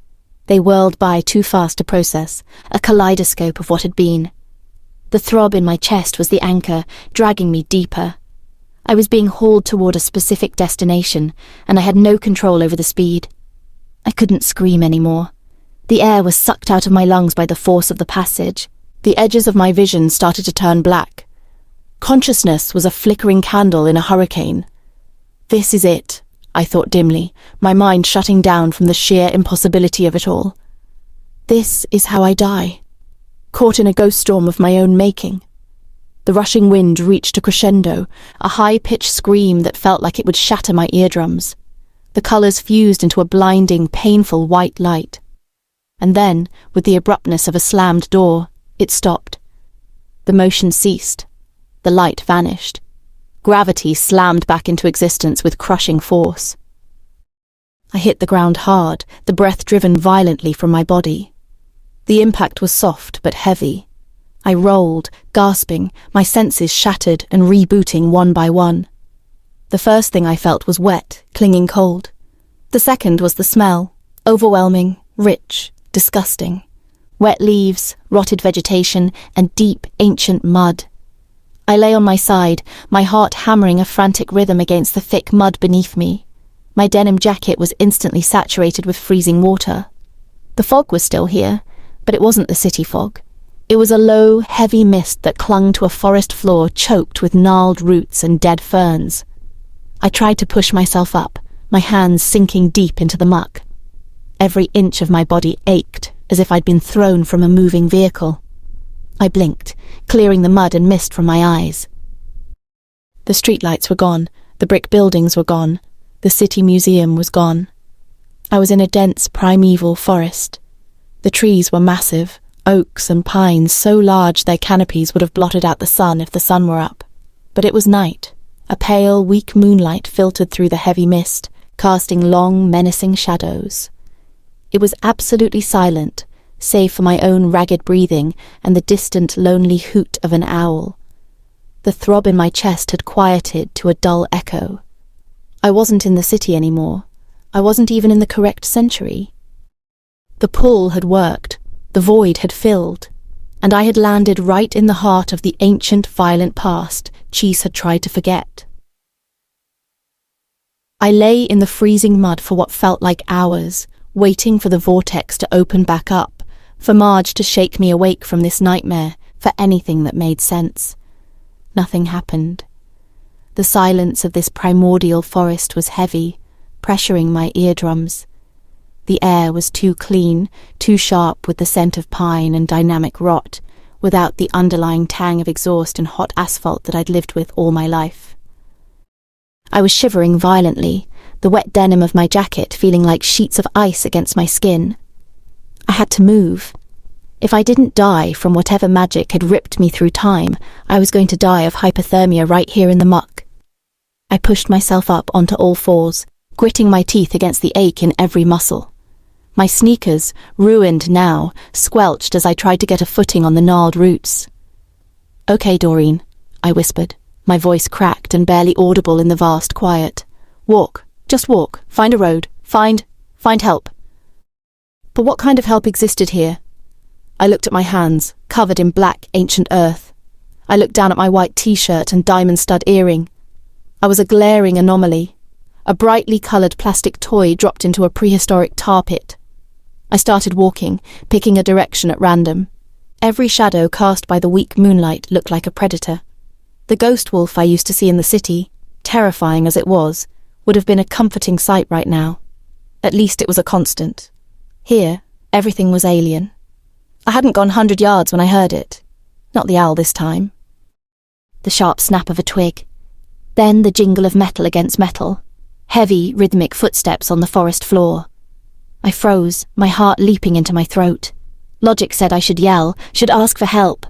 But a deeper, primal instinct, the one that had allowed me to navigate the supernatural underground of the present day, screamed at me to hide. I dropped to my knees, crawling behind the massive, rough bark of an oak tree, ignoring the thorns that tore at my denim. Torches appeared through the mist. The orange light was harsh and flickering, cutting through the gloom. There were 4 of them. Men. As they got closer, I could see they weren't hikers or park rangers. They wore crude leather chest pieces reinforced with iron, heavy wool cloaks against the cold, and carried wicked-looking spears. At their belts were axes and swords. This wasn't a reenactment. They were a border patrol. I pressed my back against the tree, holding my breath, my diamond earring cold against my neck. Maybe they would pass. But my denim jacket, already heavily caked in mud, chose that moment to slide against the wet bark with a distinct, wet, ripping sound. The leader, a man with a scarred face and a jagged beard, whipped his head around. His eyes were hard, predator's eyes, shining reflected torchlight. He barked an order in a dialect I didn't recognize, harsh, guttural, but I understood the intent. They fanned out, spears levelled. I was cornered. There was no running. Slowly, I put my hands in the air, my breath hitching as I stepped out from behind the tree. "Please," I croaked, trying to sound as unthreatening as possible. "I'm lost. I don't know where I am." They stared at me with varying expressions of shock, suspicion, and confusion. They looked at my sneakers, my blue denim, the bright white of my t-shirt. They muttered among themselves, their language sounding primitive and violent. The leader approached me, his spear aimed at my chest. He said something, demanding a response. "I don't understand you," I said, my voice shaking. He didn't need to speak English to express disgust. He roughly grabbed my left arm, shoving the sleeve up. He was checking for something, a brand, a tattoo, a guild mark. There was nothing but bare skin. He sneered, spitting into the mud at my feet. He looked back at his men and said one word with definitive contempt. It sounded like, vagrant. I tried to back away. "No, I'm not. I just need help." He shoved me hard in the chest with the butt of his spear. I stumbled, gasping as I hit the ground again. Before I could move, another soldier was on me, dragging my hands behind my back and binding my wrists tightly with rough, biting rope. "Where are you taking me?" I demanded, the adrenaline finally kicking in, overriding the fear. I started kicking at their shins with my sneakers. The leader backhanded me across the face. The force of the blow made my head spin, the metallic taste of blood filling my mouth. "Silence, witch spawn," he spat, though I didn't understand the words, only the violence behind them. They hauled me up. They didn't have papers or booking procedures or rights. I was just taken. They forced me into motion, marching me through the woods for hours. Every time I lagged or stumbled over a root, the rope on my wrists was yanked hard or a spear butt prodded my back. The cold was consuming me, my body going numb.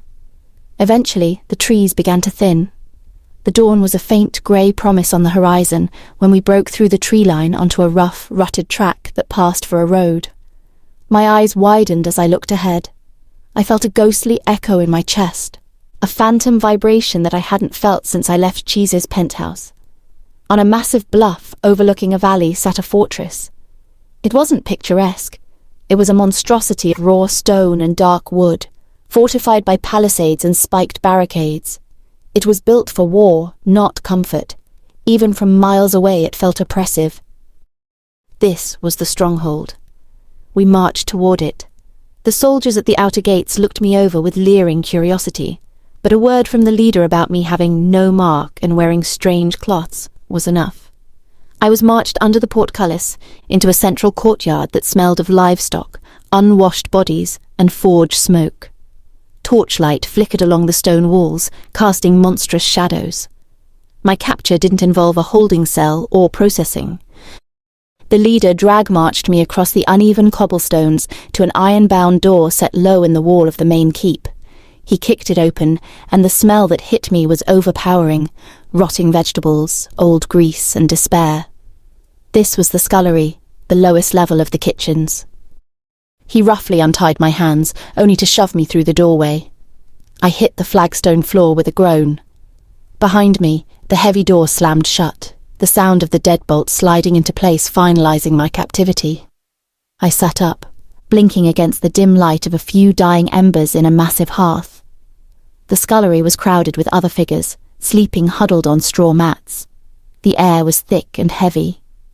A large, tired-looking woman with grease-stained sleeves and grey-streaked hair waddled over, wiping her hands on a rag. She looked down at me with indifference. She said something in that guttural dialect.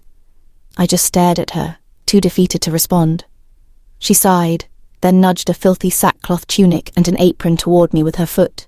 She pointed to a space near the cold hearth and made a sweeping motion, then simulated scrubbing. I didn't need a translator to understand.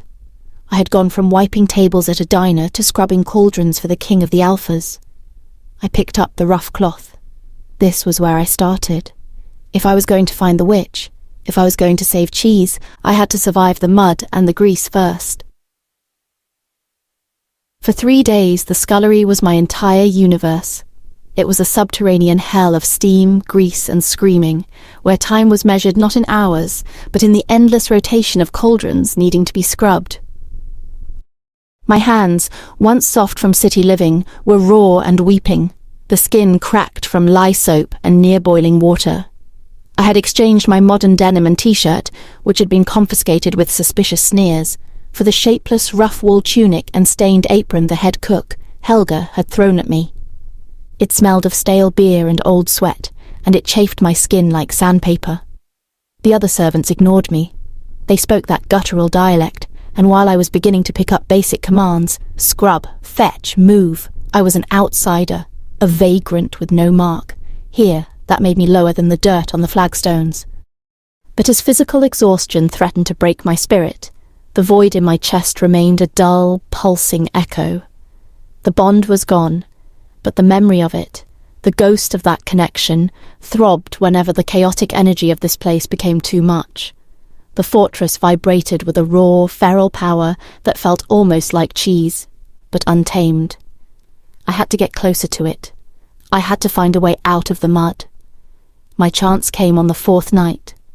A feast was raging in the great hall, the noise filtering down, roars of laughter, the clatter of weapons on tables, the clash of music, was deafening. Helga, red-faced and panicked, was screaming at everyone.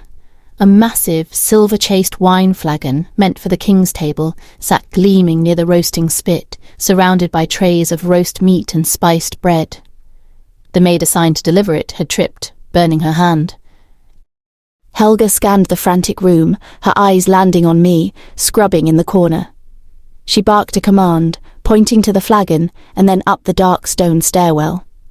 I didn't need to understand the language. I knew what it meant. Opportunity. I wiped my raw hands on my apron, picked up the silver flagon. It was heavy, the metal icy cold. My heart hammered a frantic rhythm against the hollow in my chest as I approached the stairs. This was it. I was going to see him. I climbed, leaving the steam of the scullery behind. The air got colder, but the noise grew. I passed guards in leather armour who ignored me as I carried the royal vintage. I followed the music and the raw, heavy scent of meat, smoke, and wolf. I reached the massive, arching entryway of the great hall. It was a cavern of fire and shadows. Huge hearths burned at either end, casting dancing orange light on the high stone walls hung with banners and weapons. Hundreds of warriors sat at long trestle tables, roaring, drinking, and tearing at joints of meat. The smell of testosterone and violence was thick in the air. I moved along the side of the hall, my head bowed as a servant should, trying not to look at the brawls breaking out. My focus was on the raised dais at the far end, where the Alpha King's table sat. And then I saw him. The flagon slipped in my hands, almost crashing to the stone floor. I barely managed to tighten my grip. It was Chise, but it wasn't the Chise I knew. He was seated on a heavy carved throne of dark wood and iron. He wasn't wearing a tailored Italian suit.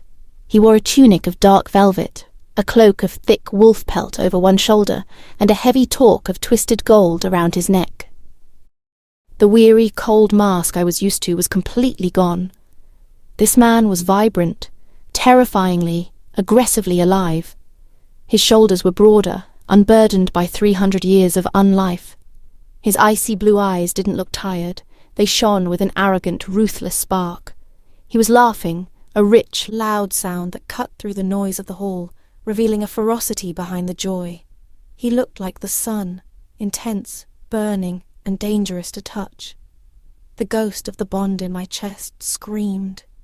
Seeing him like this, whole, uncursed, full of fire, was a physical blow. A wave of love and heartbreak crashed over me. So potent it made my knees weak. I forced myself to keep moving. I approached the dais. A man seated to Chise's right, who I knew, with a sudden sickening certainty, must be his plotting brother, looked at me with bored indifference. But Chise turned his head as I approached. I looked up, unable to stop myself. I held my breath, waiting for that flicker of connection, that moment where his ice would melt and he would see me. He didn't. His icy blue eyes swept over me. They catalogued the rough wool, the stained apron, my raw hands, my mud-caked face. There was no recognition, no spark of connection, no ghostly ache. He didn't see Doreen, his mate, his saviour. He saw a servant, an ugly component of his household infrastructure. When he looked at me, It was with the utter indifference of a king looking at a piece of furniture. His gaze held a dismissive arrogance that shattered the final, fragile piece of my heart. To him, I was non-existent. He barely blinked before turning back to his brother, raising his goblet in a toast. "To family and to power!" he roared, his voice booming. I carefully, silently set the silver wine flagon on the table. My hands were shaking. I didn't wait for a command. I turned and fled back into the shadows of the great hall, back toward the scullery stairs. I had saved him from the curse. I had given him this vibrancy, this mortal arrogance, and in doing so, I had ensured that to him, I was absolutely nothing. I was a ghost in my own timeline. I didn't sleep that night. I sat on my prickly straw mat, staring into the dying embers of the hearth, nursing my raw hands and my shattered heart. The indifference, that was what hurt the most. I had prepared myself for his anger, his arrogance, even his brutality. I knew this was the alpha before time, a ruthless conqueror not yet tempered by centuries of regret. But I wasn't prepared for nothingness, to be invisible. I closed my eyes, and all I could see was that flash of icy blue sweeping over me, cataloguing my worthlessness in a microsecond before moving back to his life. I had saved him. I was in this hell because I loved him, and he didn't even know I existed. "Get up, vagrant!" A stinging kick to my ribs brought me back to reality. It was early morning, the grey light just filtering down the stairwell. One of the scullery's senior maids, a bitter woman named Goethe, stood over me, pointing a thick finger toward the upper levels. She held out a basket containing stacks of freshly laundered fine linen, sheets and tunics made of soft pale wool and traded silk, smelling faintly of dried lavender. It was a stark contrast to the foul-smelling sacks we wore. Goethe thrust the basket into my aching arms. "To the ladies' chambers. High keep. Go." I knew what lady meant. My stomach tightened into a knot. Following the outline meant I had to face her eventually. It didn't make the prospect any less terrifying.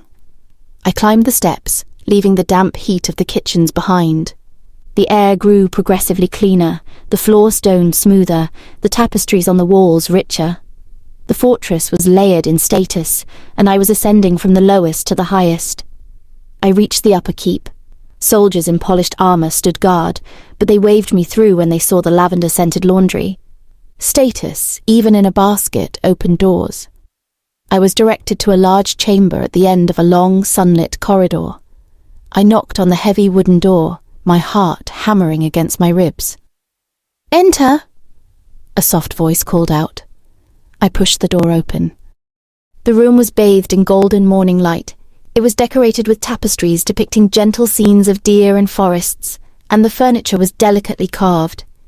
There was no iron here, no skulls, no weapons. In the centre of the room, seated by a window overlooking the valley, was Juliana. If past Chise was the burning sun, Juliana was the cool, calming moon. She was breathtaking.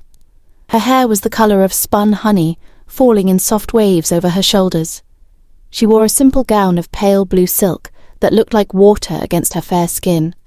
She wasn't holding a goblet. She was mending a tear in a delicate tunic, her movements graceful and fluid. She looked up, and her eyes, soft hazel and clear as spring water, met mine. She didn't look through me. She smiled, a genuine, kind smile that made me feel entirely too seen. "Oh, you brought the fresh linens," she said in a melodic, sweet voice that was a punch to my gut. "Thank you. You can put them on the chest there." I didn't move. I couldn't. She wasn't what I expected. I wanted her to be arrogant. I wanted her to be cruel or cold or beneath him. If she were awful, my jealousy would be simple. It would be an anchor. But she was everything Chise needed back then. She was the gentleness in his brutal world, the beauty amidst the chaos. She didn't belong in this dark fortress of blood and iron. She was an anomaly of light, and I could see instantly why he cherished her. My breath hitched. A searing, petty jealousy claws at my throat. I hated her for her honeyed hair, for her silk gown, for the gentle slope of her neck. I hated her because he had chosen her, centuries before I was even a possibility. But beneath the jealousy was a deeper, colder realization. She was the victim. In the original history, she was the one murdered. She was the light he lost that sent him into 300 years of darkness. "Is everything all right?" she asked, her smile faltering slightly as she noticed my rigid posture, my knuckles white as I clutched the basket. "You look unwell."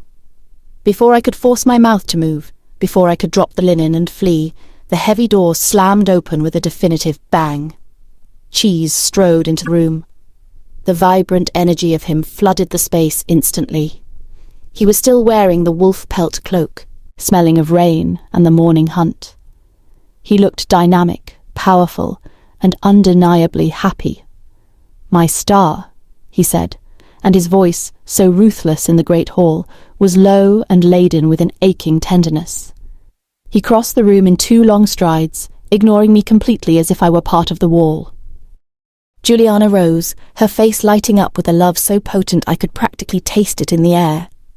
"Chise." I watched in agonizing slow motion as he took her in his arms. He lifted her slightly, spinning her around, and his laughter, that rich, booming sound, filled the room. But it wasn't the laughter of power. It was the laughter of pure, unadulterated joy. He set her down, his large, rough hand coming up to gently cup her cheek. He stared down at her with a look of utter worship, the kind of gaze that is completely blind to anything but the object of its affection. There was a vulnerability in his icy blue eyes when he looked at her that I had only ever seen for a brief, fleeting moment in the penthouse. For her, it was standard. My chest throbbed, a phantom vibration screaming through me. The jealousy was a physical pain now, a knife twisting in my gut. I wanted to scream at them, to separate them, to tell him, "I'm here, I'm your mate." But I was frozen. I was the ghost in the machine. He leaned down, his forehead resting against hers. They were whispering things I couldn't hear, things meant only for them. It was an intimacy so profound I felt like a voyeur. The look on his face. It was the face of a man who would burn the world down to keep her safe. It was the face of the man who, when she died, would succumb to the curse just to avoid letting go. He loved her. The realization settled on me like a tombstone. He loved her deeply, openly, with every fibre of his vibrant, primal soul. And my presence here didn't change that. To save him, I had to protect this love. I had to ensure Juliana lived, so that he would never become the monster I needed to save. I had to pave the way for his happiness, and that happiness meant he would never know me. Slowly, silently, my body numb, I set the lavender-scented basket on the carved chest near the wall. Chise and Juliana never broke their intimate connection. They didn't even notice I'd left the basket. I turned and walked out of the sunlit chamber, back into the dim, cold stone corridor. My hands were shaking, and nausea rose in my throat. I had to get back to the mud, back to the lye soap, back to the grime where a vagrant belonged. I had seen the light of his life, and now I knew with absolute certainty. To save him from eternity, I had to make sure this light never went out, even if it meant my own heart was plunged forever into darkness. I stumbled back through the castle corridors, my mind a blurring reel of Chise worshipping Juliana. The physical pain of scrubbing was nothing compared to the agony of that absolute dismissal in his eyes. He didn't just not love me. I was non-existent to him. I needed to be alone. I couldn't face Helga's screams or Goethe's kicks. I diverted from the main stairwell, ducking into a narrow, disused passage that smelled of damp stone and ancient dust. It led toward the foundations of the keep, a place where even the guards rarely ventured. I leaned against the freezing, rough-hewn wall, sliding down until my knees hit the grit. I pulled my legs to my chest and finally let the tears come. They were hot on my dirt-streaked face, tasting of lie and failure. "There is little use for water on a fire that has already turned to ash, child." The voice rasped out of the darkness, dry and papery, like dead leaves skittering on stone. I gasped, scrambling to my feet, my back slamming against the wall. I couldn't see anything in the gloom beyond the weak patch of grey light from a distant arrow slit. "Who's there?" I rasped, wiping my eyes with the back of my raw hand. A figure emerged from the deepest shadows of the alcove. It was an old woman, so hunched and frail she seemed almost skeletal beneath her tattered greyer-brown rags. Her hair was a wild, matted halo of white, and her face was a roadmap of deep, ancient wrinkles. But it was her eyes that stopped my breath. They weren't the dull hazel of the serfs, or the piercing blue of the alphas. They were a milky, luminous violet, glowing faintly in the darkness. She wasn't a servant. She didn't belong to this fortress of blood and iron. "You are far from home, Doreen," she crooned, stepping closer. The air around her vibrated with a faint static energy that made the fine hairs on my arms stand up. "How do you know my name?" I demanded, my hand instinctively going to my bare neck, missing the comfort of the moonstone necklace I had worn in the present. The old woman chuckled, a dry, rattling sound. "I know many things. I know of the bond that aches in your chest like a phantom limb. I know of the wolf that no longer walks with you, and I know why you chose to drown in the mud of this place." She stopped feet away from me. Up close, she smelled faintly of dried herbs and ozone. "You are a witch," I whispered. Panic and hope warred in my chest. If she was magical, maybe she could send me back. Maybe this was all a mistake. "I am a witch," she corrected, her luminous eyes narrowing. "But not the one you seek. I am Elizabeth, my sister. My sister is the one whose ambition will create the monster you loved." "The bad witch," I murmured, "the one who helped Chise's brother." "There is no bad or good in power, child. Only choice." Elizabeth sighed, looking away. "My sister chose the wrong side. She aligned with the shadow in the Alpha's blood. She aided the traitor." "Silas!" I spat the name, the hatred Chise had held for centuries boiling up in me. Elizabeth nodded slowly. "The night of the mistake approaches. The brother, blinded by jealousy of the Alpha King and desire for Lady Juliana, seeks a darker crown. He plans to strike. He means to murder Juliana and seize the power during the Alpha's grief. My sister has provided him with the means, a ritual to bind the bloodline, to create a king that cannot die, a king under their control." I felt the blood drain from my face. I knew this history. I knew it ended in blood and 300 years of curse. "The history is written, Doreen," Elizabeth said, her voice turning grave. "Juliana dies. Chise sacrifices everything to save her and falls into the trap of eternity. But your presence here is a rip in that tapestry, a variable the threads did not account for." "You brought me here," I said, my voice shaking, "to stop it, stop him from trusting his brother." Elizabeth tilted her head. "I did. You are not here just to prevent a betrayal. You are here to correct a cosmic error." She reached out a frail, translucent hand and touched my chest, right over my heart. I gasped as a spark of intense, cold electricity surged through me. "The bond was the fail-safe," she whispered. "The universe's attempt to break the curse through the soul's acceptance. But you are here before the curse. You hold the answer, but the question hasn't been asked yet." She pulled her hand back, and I staggered, the ghostly connection feeling stronger than ever, even in this void. "What do I have to do?" I begged. "Just tell me what to do. I'll do anything." Elizabeth looked at me, and a look of profound sorrow filled her milky violet eyes. "The mistake was trust, yes. He will trust his brother to protect Juliana while he fights a staged battle. You must ensure he does not. You must ensure Juliana lives." "And if she lives?" I stopped, the realization hitting me with the force of a freight train. If Juliana lived, Chise would never grieve. He would never seek the witch's help. He would never take the potion. He would never become the weary, cold immortal in penthouse. The Chise I knew, my Chise who held me while I was branded, who confessed his love in the silent night, he would never exist. I was here to kill the man I loved to save the man he was. "I see you understand the math, child," Elizabeth said softly. She looked down at her own hands. They were growing faint, the stone wall behind them becoming visible through her skin. "My time here is ending. I am an echo of what was called forward by your presence. The magic that pulled you here is fading, and I with it. Wait! I cried, reaching out for her. I don't know how to save them. I'm a servant here. I'm in the scullery. Elizabeth smiled, and it was the saddest thing I had ever seen. You have your sight, Doreen, and you have your future knowledge. Use them. Get close to him. He cannot see you now, but the soul does not forget what it has known, even if the mind has not yet learned it. She was fading rapidly now, turning into a shimmer of violet light and static. Save him from eternity, child, her voice echoed, seemingly coming from the stones themselves, even if it costs you yours. With a soft, rushing sound, she was gone. The alcove was empty. The vibration in the air vanished, leaving only the smell of dust and the freezing cold of the keep. I sank back down to the floor, the outline of the future heavy in my mind. I knew the mission. I had to ensure Juliana lived. I had to change fate.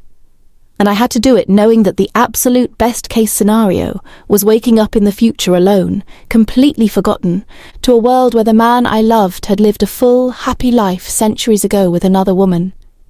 Live well, my Alpha, I whispered, absent-minded. I had thought it was a blessing for the future. Now I knew it was a sacrifice for the past. I wiped the tears from my face for the last time. There was no more time for weeping. I had to get out of the mud. I had to get close to the king. The old witch's fading words had left a chilling silence in that disused corridor, but in my head, they roared like a cavalry charge. Save him from eternity, even if it costs you yours. I had my mission. There was no more time for the luxury of a broken heart. Every second I spent scrubbing cauldrons was a second closer to the mistake, closer to Juliana's death, and closer to the creation of the monster Chise would become. I had to get closer to him. I went back to the scullery, not as a broken modern woman, but as a soldier behind enemy lines. I accepted Goethe's kicks without flinching. I absorbed Helga's screams. I worked harder, faster, and I kept my eyes and ears open. I needed an opening. The feudal system was a rigid cage, but every cage has a weak point. I just had to find it. I started observing. I noticed the guards on the middle levels often suffered from festering wounds, treated only with dirty poultices and superstition by the castle healer, a man who seemed to believe bleeding a patient was the cure for everything from a fever to a broken leg. I noticed the strategic weak point in the kitchen's grain storage, a dry rot that, in a siege, could starve the keep within weeks. I was waiting for the right kind of disaster, the kind of vagrant with strange eyes could solve. It came on a frantic, chaotic Tuesday. A patrol returned from the borderlands, having skirmished with raiders. They brought back 3 injured warriors, but the centre of the frantic activity was a senior beta named Hrothgar. He was a mountain of a man, one of Chise's most trusted tacticians, and he was dying. An iron spear tip had lodged in his thigh, and the wound had turned black and angry. The smell of gangrene was already thick in the barracks where they had laid him. Helga was screaming for hot water and clean rags, sending servants scrambling. I grabbed a copper basin and pushed through the crowd. In the barracks, the atmosphere was grim. The castle healer was hovering over Hrothgar, waving a bundle of burning sage and preparing to apply a steaming, foul-smelling plaster of mud and dung to the blackening wound. He was chanting in that guttural tongue, a look of desperate incompetence on his face. I looked at the wound, and my sight, that heightened intuition that Marge had said would help me, screamed. I saw the network of black veins spreading from the puncture. I saw the faint, greenish hue of a deep, aggressive infection that a simple, dirty plaster would only accelerate. Hrothgar was fighting for breath, sweat pouring off his pale forehead.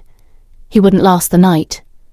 If he died, Chise lost a key advisor before the betrayal. This was it. "Stop!" I yelled. The word tore out of my throat, loud and definitive, cutting through the healer's chanting and the murmurs of the gathered soldiers. The barracks went dead silent. Hundreds of eyes turned to me, the ragged scullery maid standing at the edge of the cot with a copper basin. The healer gasped, his sage bundle sputtering, his eyes wide with outrage. Goethe, who had followed me, grabbed my arm, her face white with terror. "Vagrant! Silence! The healer knows!" she hissed. though I didn't need the language to understand she was telling me to shut up or be hanged. I yanked my arm away. I didn't look at Goethe. I looked past the healer toward the entry of the barracks. Chise was standing there. He had just arrived, likely straight from the training grounds. He was sweaty, the smell of rain and horses clinging to him, and he looked impatient. When I yelled, his icy blue eyes snapped to mine. For the first time since that day in the Great Hall, he really saw me. He didn't see a component of the furniture. He saw a defiance that confused him. "You speak?" he demanded, his voice low, dangerous. He crossed the room in 2 strides, the soldiers parting instantly. He stood over me, his sheer mass intimidating. I looked up at him, forcing my modern confidence to the surface. "He is dying, Alpha King. Your healer is using old magic for a new poison." Chise looked at the wound, then at the healer, who was stammering about the ancient ways. "The metal is poisoned," I said, using the limited dialect I knew, gesturing to the wound. "It must be cleaned with fire and alcohol, strong wine, not mud. The poultice will lock the poison inside. It needs to bleed the heat out." I knew basic hygiene. I knew that in this era, infection was the primary killer, not the initial wound. My knowledge of antibiotics was useless, but my knowledge of sterilization was a superpower. Chise stared at me. I could see the wheels turning in his mind. He was a pragmatist. He valued what worked over tradition. He saw his beta dying, and he saw a strange maid with an unwavering gaze offering a different path. He didn't trust me, but he trusted the sight of death. "He dies anyway," Chise rumbled. He grabbed the healer by the shoulder and threw him aside. The man crashed into a weapon rack, the mud plaster spilling onto the dirty straw. Chise looked back at me. A brutal, testing smile touched his lips. "Fix him, vagrant. If he lives, you live. If he dies, you hang next to him." The stakes were set. I didn't hesitate. "Strong wine, boiling water, rags and salt, move," I commanded, and for a second, the soldiers actually obeyed me, the scullery maid. I worked with a furious, desperate focus. I used the boiling water and salt to scrub my own raw hands until they burned.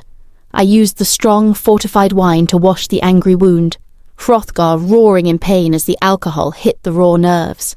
The healer screamed blasphemy, but Chise stood behind me, a mountain of silent pressure, watching every move.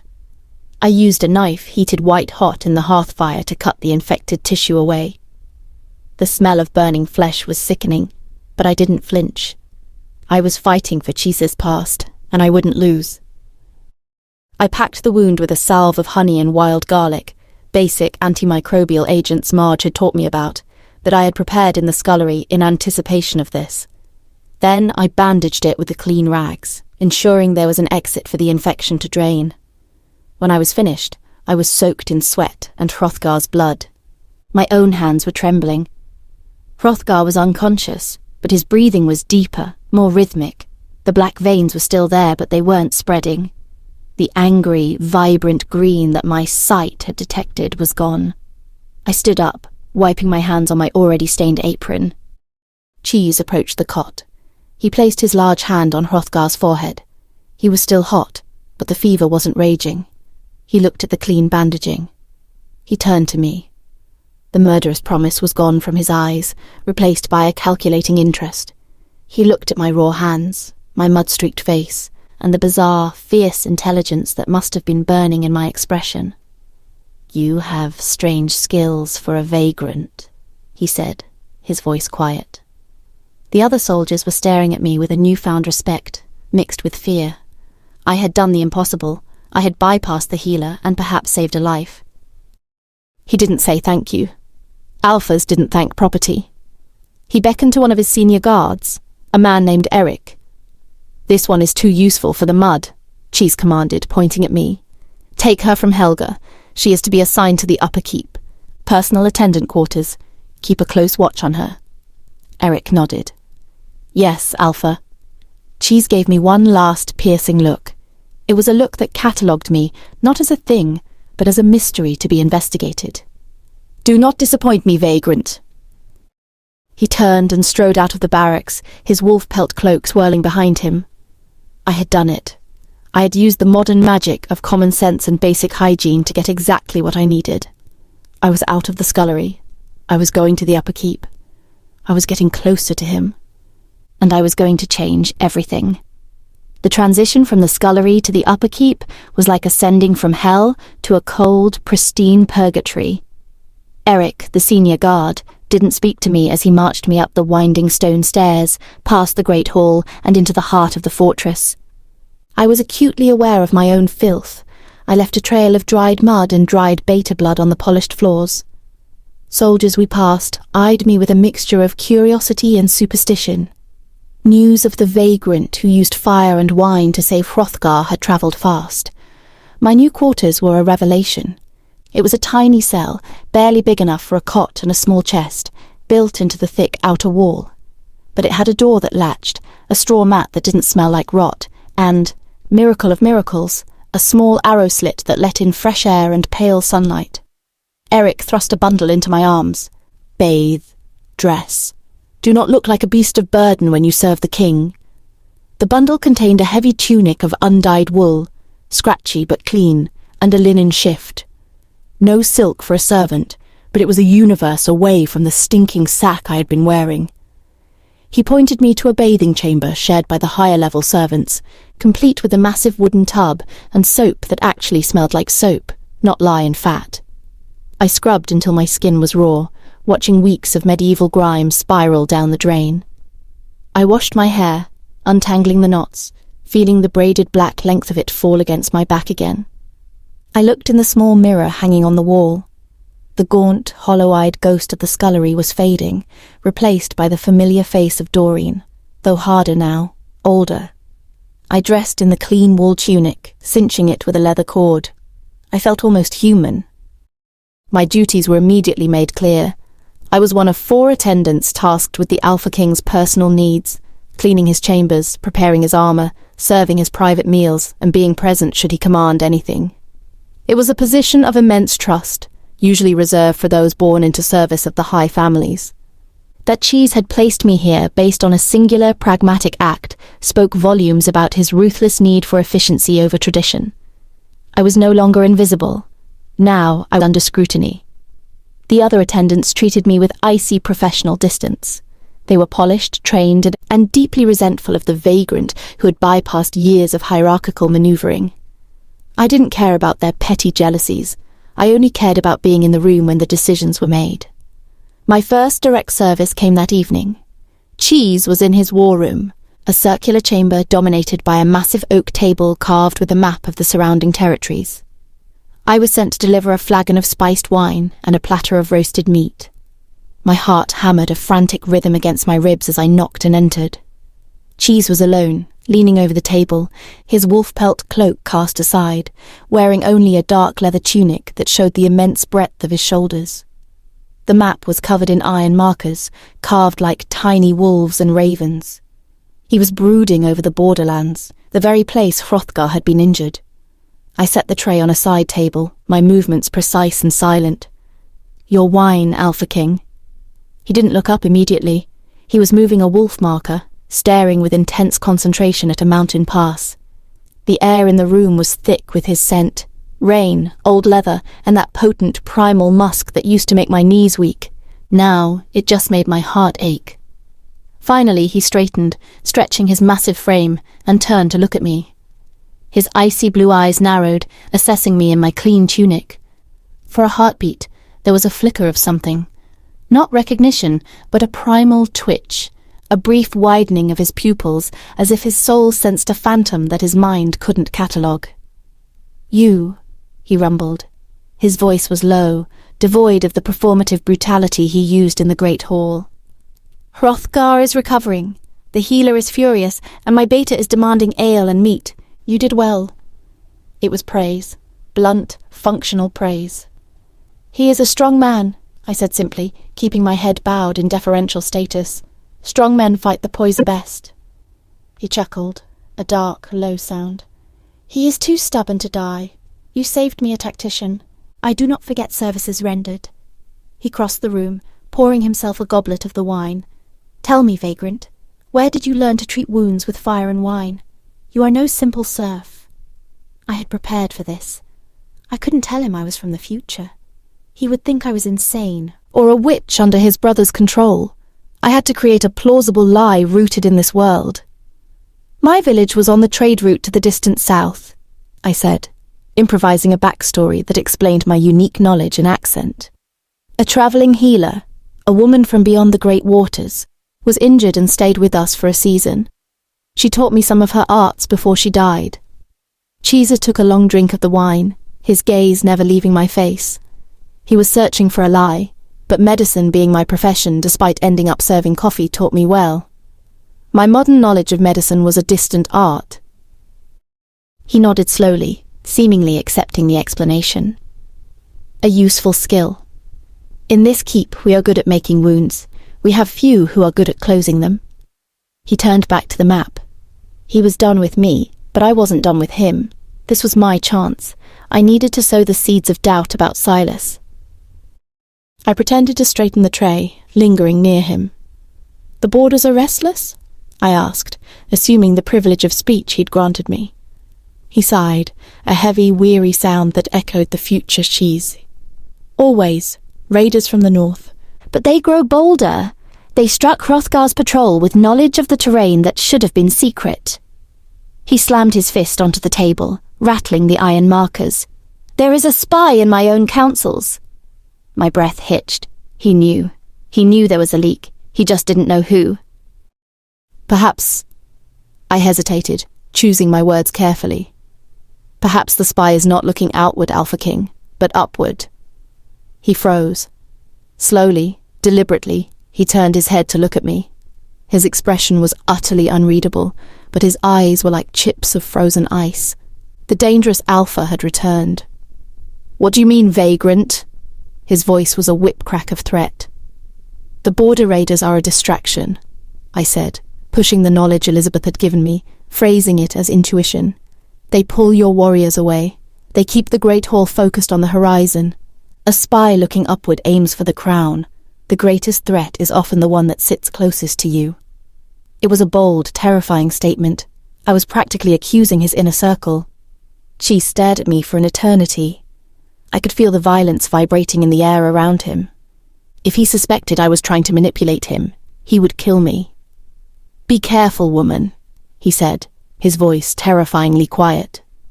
He stepped closer, towering over me. I could feel the heat radiating off him. Accusing my thanes of treason is a capital offence. To speak against my blood. He didn't finish the sentence, but the implication of his brother Silas was heavy in the air. He hadn't dismissed the thought. I could see the wheels turning. He was paranoid. All powerful rulers were, and I had just validated his deepest unvoiced fears. I only speak of patterns, Alpha King, I said, my voice steady despite the terror. A warrior looks for patterns to win a fight. I look for patterns of life and death. The shadow over the crown is growing. He held my gaze, his eyes burning with an intense curiosity. He saw a depth in me that shouldn't exist in a servant. He was intrigued, and he was wary. Go, he commanded, turning back to the table. You have served your purpose for tonight. Do not speak of this to anyone. If I hear even a whisper of this logic in the keep, I will know where it came from. It was an order. It was also, in its own way, an acceptance that my words had merit. I bowed and walked out of the war room, the heavy door closing behind me, sealing the Alpha King inside with the seed of suspicion I had just planted. I walked down the corridor, my heart still racing. I had done it. I was in his inner circle. I was the keeper of his health, and now perhaps a whisper in his ear. But as I walked, I saw movement at the far end of the hallway. Silas was there, leaning against a pillar, speaking with Goethe. The big scullery maid was gesturing frantically toward the upper levels, and Silas was listening with a dark, calculating expression on his face. When he saw me emerge from the direction of the war room, his eyes widened slightly. He straightened up, his smirk vanishing.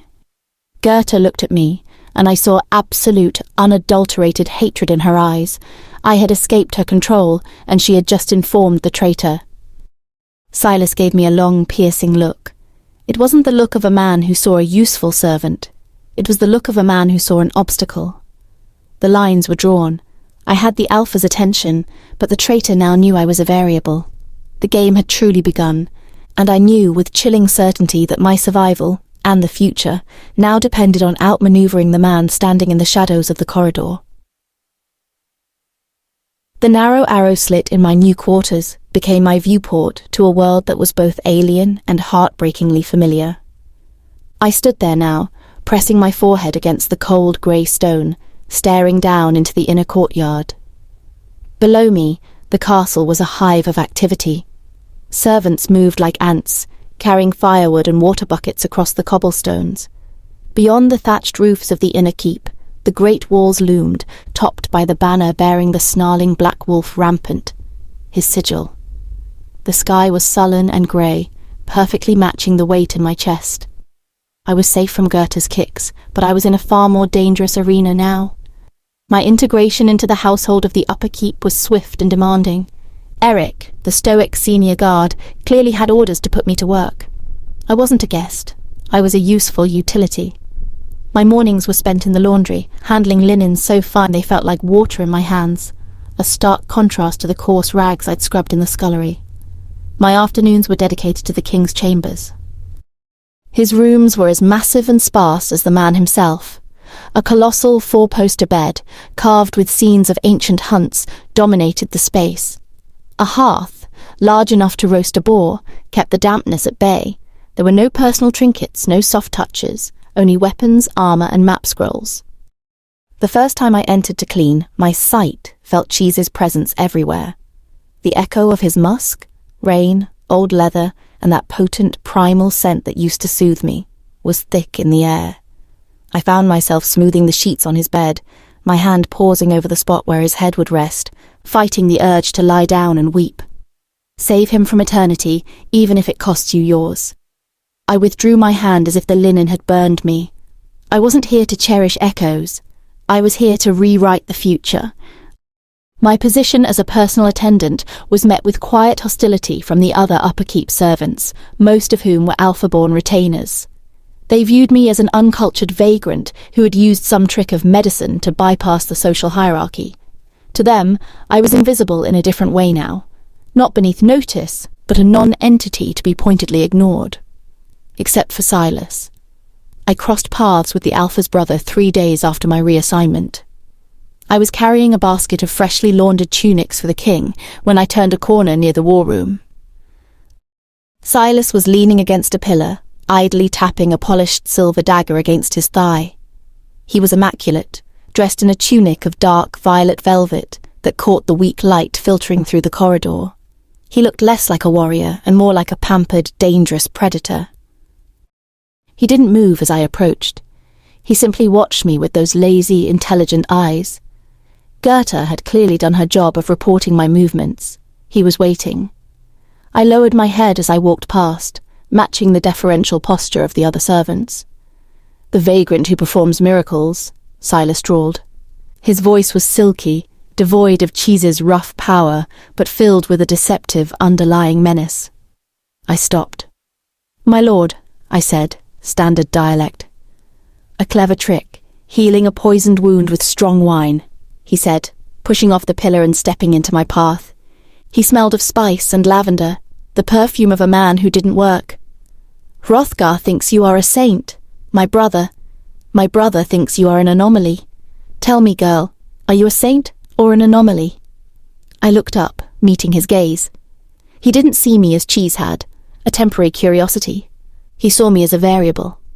I saw the calculated arrogance of Silas in the future, but here it was fresh, unchecked. "I am a servant who does as I am told, my lord," I said, my voice steady. The healer could not save him. I simply used what knowledge I had. He chuckled, a soft, pleasant sound that didn't match the coldness in his eyes. He reached out and snagged a handful of the clean linen in my basket, rubbing the fabric between his finger and thumb. "Knowledge is a dangerous commodity in this keep, vagrant," he whispered, stepping closer. I could feel the static energy of another alpha bloodline radiating off him, but it felt twisted, demanding, unlike the protective pull of the true bond. "My brother is impressionable. He listens to whispers in dark corridors. Tell me, have you been whispering things to him?" He knew I had planted the suspicion in Chise's mind. He was testing me. "I only speak when spoken to, my lord," I lied smoothly. "I'm here to clean and serve." Silas stared at me for a long moment, the silence stretching taut. The dagger continued its slow, hypnotic tapping against his velvet-clad thigh. Finally he smiled, a show of teeth that didn't reach his eyes. "A wise servant knows to whisper only to the correct master, girl. My brother is the sword of this kingdom, but swords break. Other parts, they endure. Remember that when you decide which shadow to stand in." He released the linen, the delicate fabric whispering as it fell back. He stepped aside, gesturing with the dagger for me to continue. I bowed and walked past him, my heart hammering against my ribs. It was a threat, plain and simple. Silas knew I was a variable, and he was already trying to buy or threaten my silence. I had the alpha's attention, and now I had the traitor's. My duties soon shifted. While I still cleaned the king's chambers, I was increasingly assigned to wait upon the Lady Juliana. Entering her rooms was like stepping into a different universe. While Chise's chambers were functional and severe, Juliana's were a masterpiece of gentle, heartbreaking luxury. Silk tapestries in pale, muted blues covered the cold stone walls. Dried lavender hung in bundles, masking the scent of the castle's dampness. There were soft rugs, small carved wooden birds on the mantel, and actual glass in the windows. It was a silk cage built for a delicate bird. The first time I served her, she was sitting by the window, embroidering what looked like a small wolf onto a handkerchief. She wore a simple pale blue gown, her honey-coloured wavy hair braided intricately. She looked painfully human, her fair skin nearly translucent in the weak daylight.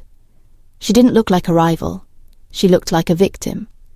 I set a tray of herbal tea on the small side table. "Thank you," she said, her voice soft and melodious. She looked up and smiled at me. It was a kind, genuine smile, utterly lacking in the arrogance of the alphas. She saw me. "The Lady Helga says you are the one who saved Hrothgar," she said, setting her embroidery down. Her eyes were a soft, warm hazel. "I did what I could, my lady," I said, bowing. "It was a brave thing," she said thoughtfully. "To defy the healer, Chise values Hrothgar highly. He was very distressed when he thought he would lose him. You gave the king a great gift. Chise values Hrothgar highly. Chise was distressed." Every word she spoke was a testament to their love, a window into a dynamic I was here to destroy. Chise loved this woman with a consuming, gentle passion he would never feel for me. The pain was a physical weight, pressing down on my chest. I stared at the gentle curve of her jaw, the way her hair framed her pale face. This was the woman who had to live so that the man I loved could die. "It is my duty to serve, my lady," I rasped, my voice thick with unshed tears. Juliana frowned slightly, looking at me with concern. She was too empathetic for this place. "You look unwell. Perhaps you need rest. Being in the upper keep is demanding." "I am fine, my lady," I said quickly. "I needed access. I couldn't be sent away. Only, the work is different from the scullery." She smiled again, a soft understanding filling her eyes. "This place can be overwhelming. Chise is intense, and his people are so focused on strength, it can feel cold sometimes." She sighed, glancing toward the heavy oak door. "We are all trying to survive our own types of winters." It was a profound thing for a human mate to say. She understood her vulnerability. "Indeed, my lady," I murmured. As I was leaving, the door opened and Chise entered. The temperature in the room instantly seemed to change. The primal energy surged. He had just come from the training grounds. He was sweaty, powerful, and the scent of rain and horses clung to him. He was terrifying. But when he saw Juliana, the Alpha King melted. The brutal set of his jaw softened. The icy blue of his eyes warmed. "Juliana," he said, his voice a low rumble, filled with a tenderness that was jarring coming from him. He ignored me entirely as he strode across the room to her. He didn't even see the attendant in the wool tunic. Juliana stood and walked to him, taking his large hands in hers. "Chise," she whispered, looking up at him with absolute adoration. I froze by the doorway, trapped by the visual of their love. Chise leaned down, pressed his lips against hers. It was a private, intimate moment of complete acceptance. The bond in my chest shrieked in silent agony, but I could feel the resonant echo of their connection filling the room. It was strong, healthy, and beautiful. And I had to be the one to break it. "Did you rest?" Chise asked after breaking the kiss, his voice filled with concern. He brushed a stray lock of honey-coloured hair from her face. "Yes," she said, smiling. "The new attendant, Doreen, brought me tea." Chise straightened, a flicker of awareness crossing his features. He turned slightly, his icy blue eyes finally finding me standing by the door.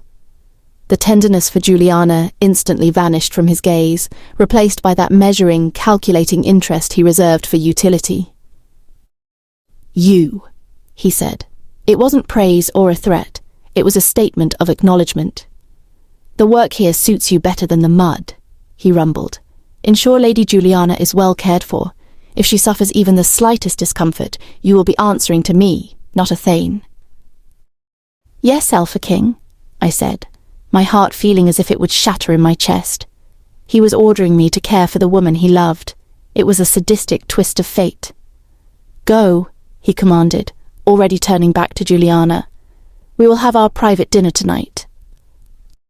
I bowed and walked out of the room, the heavy door closing behind me, sealing me out of their paradise. I stood in the corridor, the contrast between his tenderness for her and his indifference to me echoing in my mind.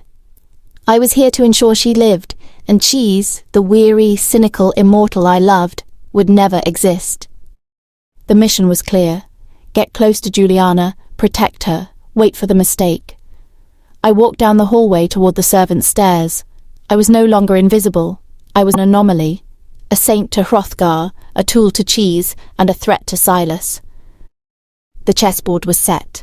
The shadows in the keep were moving, and I was exactly where I needed to be to watch them fall.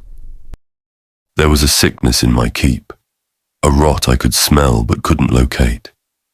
It wasn't the stench of the scullery or the tang of blood on the training grounds. It was the scent of treachery, cold and sharp. The border raiders were too organized, their strikes too precise. Hrothgar's near death confirmed it. There was a leak at the highest level. And then there was her, the vagrant, Doreen. I stood by the high window of my solar, staring down into the inner courtyard. The black wolf banner whipped in the cold wind, a constant reminder of the pack I was sworn to lead and protect. Below, the castle moved with familiar rhythm, but my focus was inward, on the paradox currently attending to my mate. I had promoted her. An impulse, an alpha's intuition, usually so reliable, was proving a traitor. When I had looked at her in the barracks, raw-handed and defiant, speaking of medicine no sane healer knew, I had seen utility. I saw a tool. I am a pragmatist. I value what works over tradition. Hrothgar lived, therefore she was useful. Bringing her to the upper keep was a rational move to secure that utility and to keep a strange variable under close watch. That was the lie I told myself. The truth was, when she had shouted "stop" in that dialect that was both alien and hauntingly familiar, something in the primal depths of my soul had gone perfectly still. It was a resonance, a vibration like a plucked string that hadn't been touched in centuries. It made no sense. I was whole. I had Juliana. My love for Juliana was the bedrock of my existence. She was my light, my gentle mate, the human heart that kept my wolf nature from consuming me. Our bond was a warm, steady hearth. When I was with her, the weight of the crown felt lighter. But this new thing, this vagrant, she was a phantom. Every time she entered the room, the air seemed to thicken. I found my gaze drifting to her when I should be reviewing troop movements. I caught myself categorizing her movements. The fluid, efficient way she cleaned my armor, the protective, almost predatory stance she adopted when serving Juliana. She unsettled me, and an unsettled alpha is a dangerous man. A knock on the heavy oak door broke my reverie. "Enter," I rumbled, turning from the window. It was her, Doreen. She carried a platter of fresh fruit and a pitcher of water. She wore the clean wool tunic of a castle attendant, her braided black hair swinging against her back. She looked human, yet my sight, that heightened wolf sense that allowed me to read intention, screamed that she was something more. She stopped near the threshold and bowed low. "Your morning meal, Alpha King." Her voice was steady, devoid of the simpering fear most servants displayed. It was a tone of professional deference, layered over an inexplicable core of self-possession that infuriated me. Who was she to be so calm in my presence? "Leave it," I commanded, crossing to my great carved desk. She moved with silent grace, setting the tray down.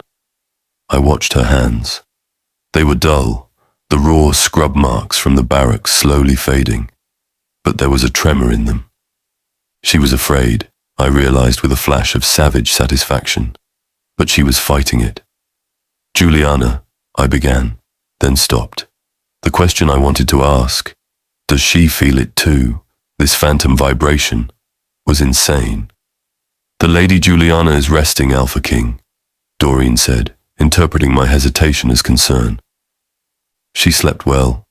I prepared her the willow bark tea she prefers." "You did," I said, my voice dangerously low. I stood, towering over her. "You have made yourself very useful, very quickly, servant." I used the status identifier as a lash, a reminder of the chasm between us. She didn't flinch. She just looked up at me, those strange, intense eyes locking onto mine. Again that resonance, a ghostly echo of a connection that shouldn't exist. My wolf paced restlessly within me, confused and irritated. It recognized her scent, rain and old leather, identical to my own, but couldn't place why. It felt like a memory I hadn't experienced yet. "It is my duty to serve, Alpha King," she stated. Her calm was a challenge. It was an insult to the chaos she was causing in my mind. I stepped closer, invading her space, standard alpha dominance. "Do not get comfortable, vagrant. Utility can be replaced.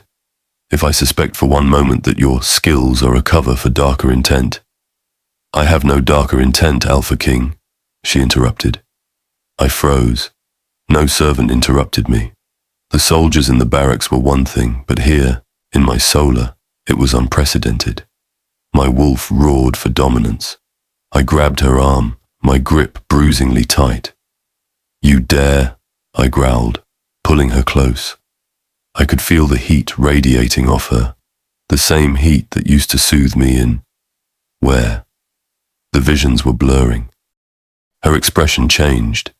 The professional mask slipped, replaced by a flash of absolute searing agony. It wasn't fear of my anger. It was something deeper, a profound heartbreak that mirrored my own confusing pain. "I dare only to save what is yours, my alpha," she whispered. The title came out not as an identifier, but as a plea. The phantom vibration in my chest became a deafening roar. It was a bond call, a distinct and undeniable pull. But it was impossible. Juliana was my mate. The contradiction drove me into a rage.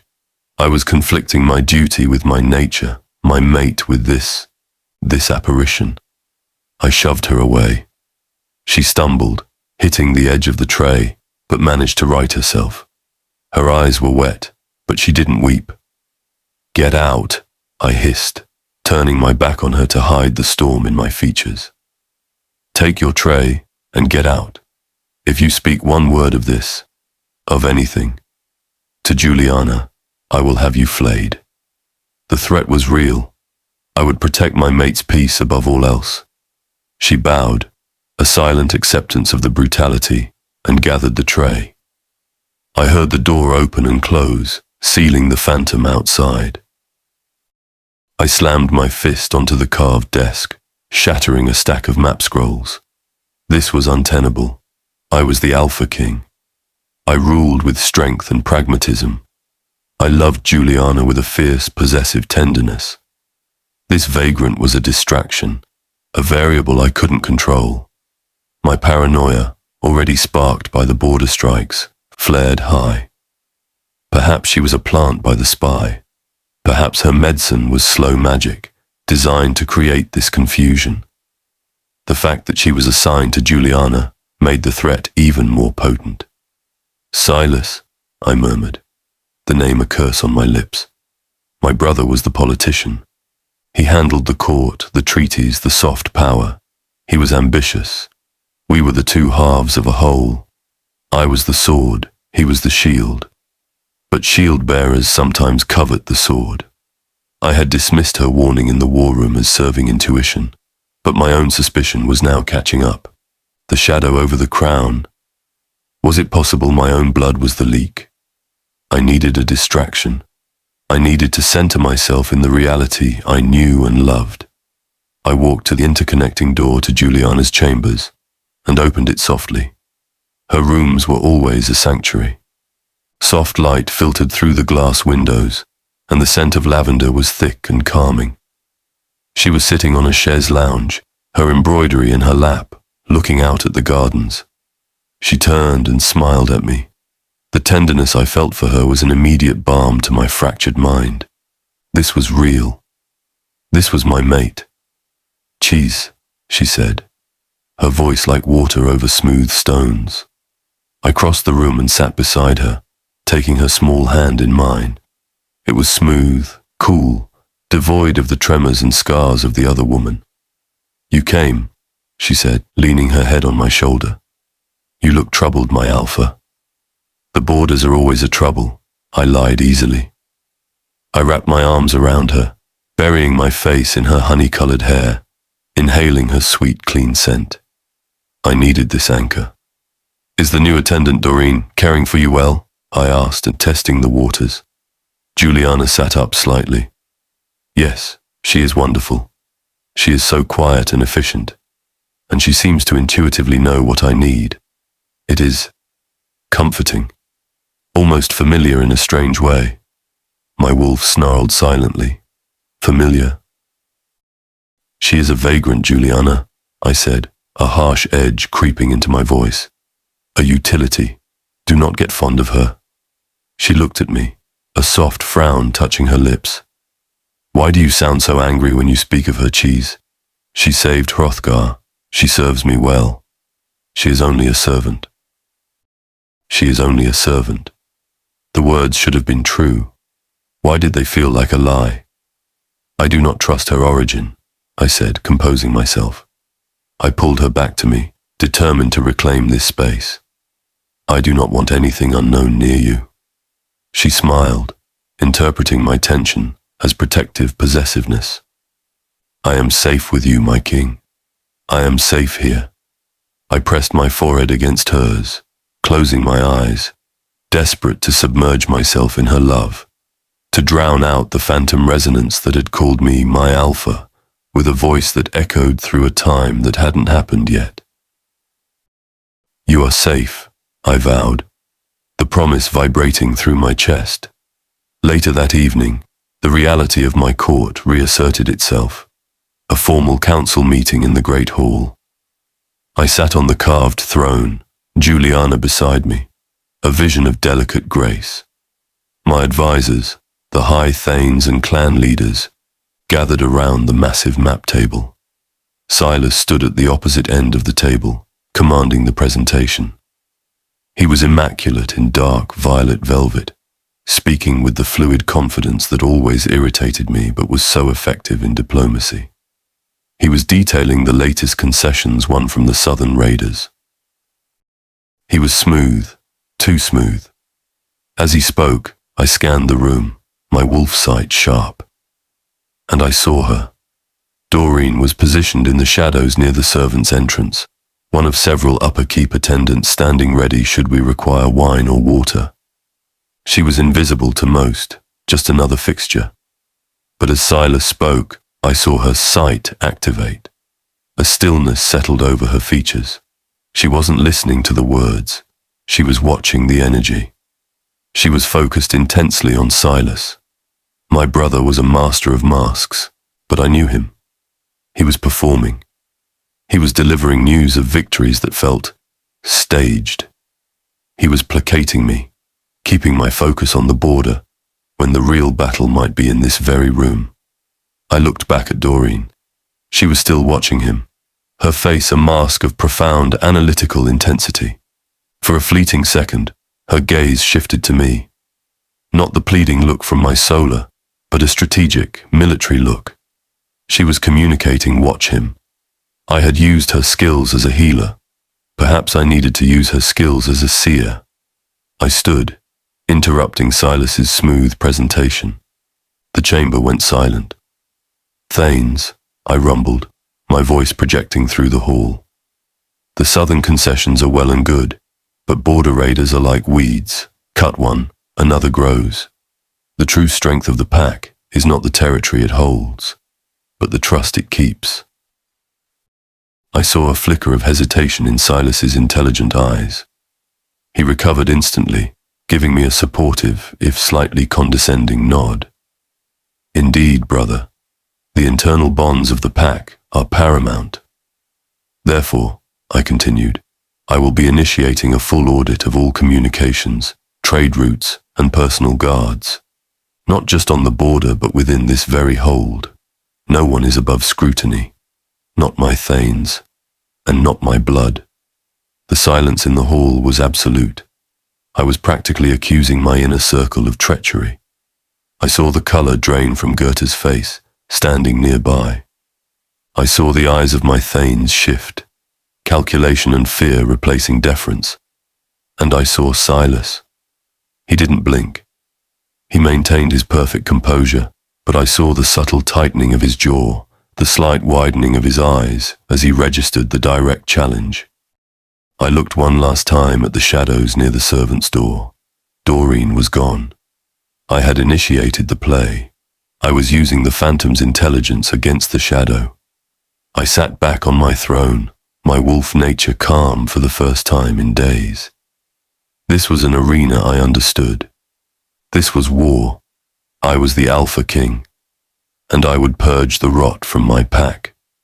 And if I had to use a phantom variable with my own scent and a heartbreaking gaze to do it, I would. Pragmatism over all. I would protect my mate. I would protect my future. I would ensure that whatever ghostly echo that woman was carrying would never have a past to become a future. Live well, she had whispered. I intended to do exactly that. Alongside Juliana, my mate, my only future. The game was truly joined, and I would win. The shadows of the upper keep were deep and full of listening ears, but the great hall during an evening assembly was an ocean of visual whispers.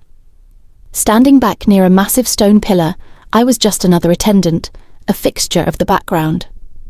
Far down the hall, under the orange glow of the sputtering wall torches, the main players were converging. Chise, wearing his heavy wolf-pelt cloak, was leaning down, pressing his forehead against the pale blue silk of Juliana's. It was a visual confirmation of their bond, a tender, intimate gesture. But my sight wasn't fixed on their love. It was fixed on the figure standing just outside that circle of light. Silas was watching them. He stood partially obscured by the shadows and a tapestry, a subtle, calculating expression playing on his perfect features. He was a silent spectator, analysing their weakness. To me, his aura was a writhing mass of violet and shadow, a coil of ambition preparing to strike. My internal paradox was a physical ache. I had to protect this love to save the man I loved. The information from the old witch, Elizabeth, echoed in my mind. The mistake.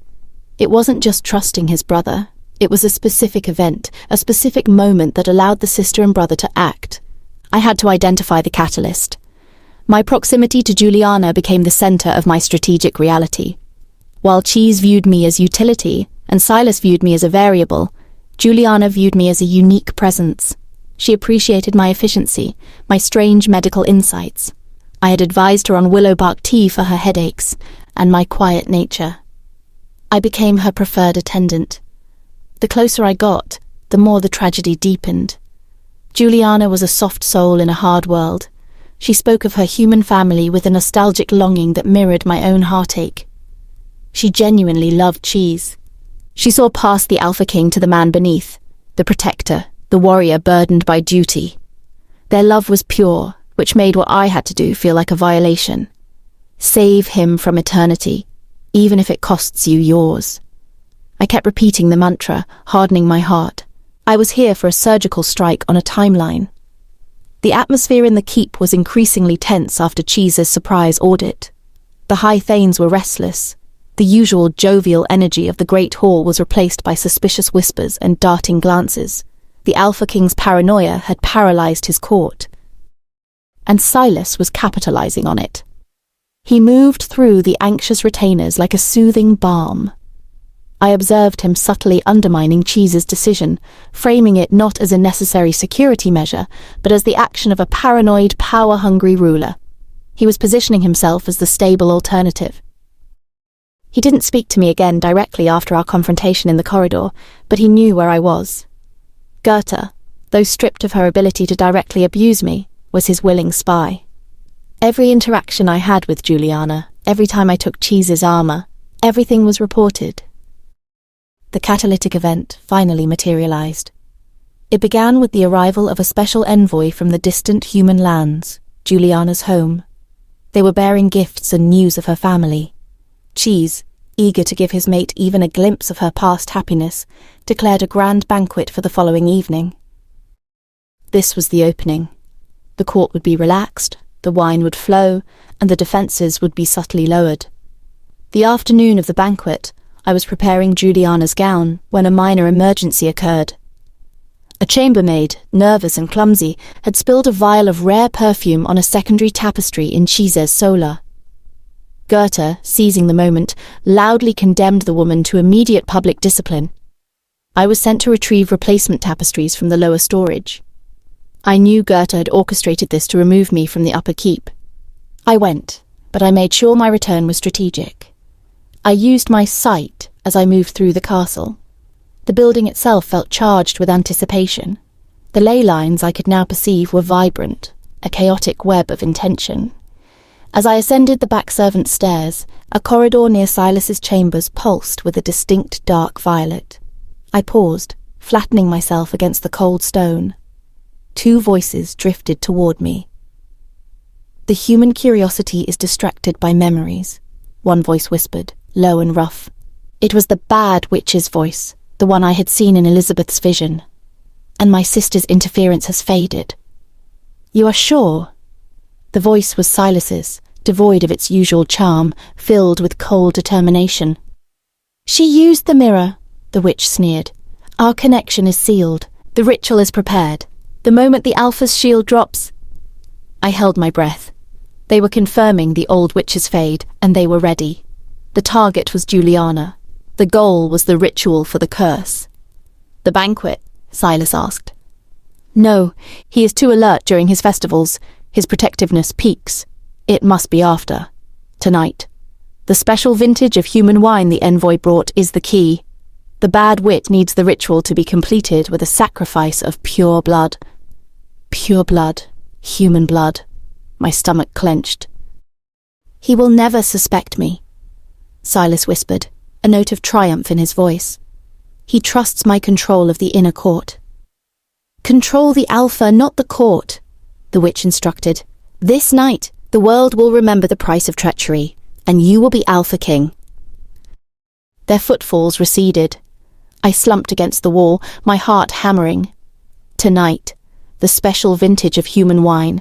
They would poison her or use it to manipulate her, and then the witch would perform the ritual. And Chise would be the shield that dropped.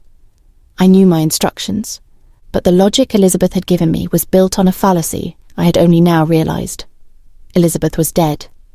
Her vision, her warning, came from a sister who was fading. But the bad witch had used the mirror. She had sealed their connection. She knew what Elizabeth knew. She knew about me. I was the unknown variable they had to account for. When I returned to the upper keep with the new tapestries, I was under intense visual scrutiny from Goethe. I composed myself, maintaining my professional mask. I had to play this carefully. The banquet was a masterpiece of political maneuvering.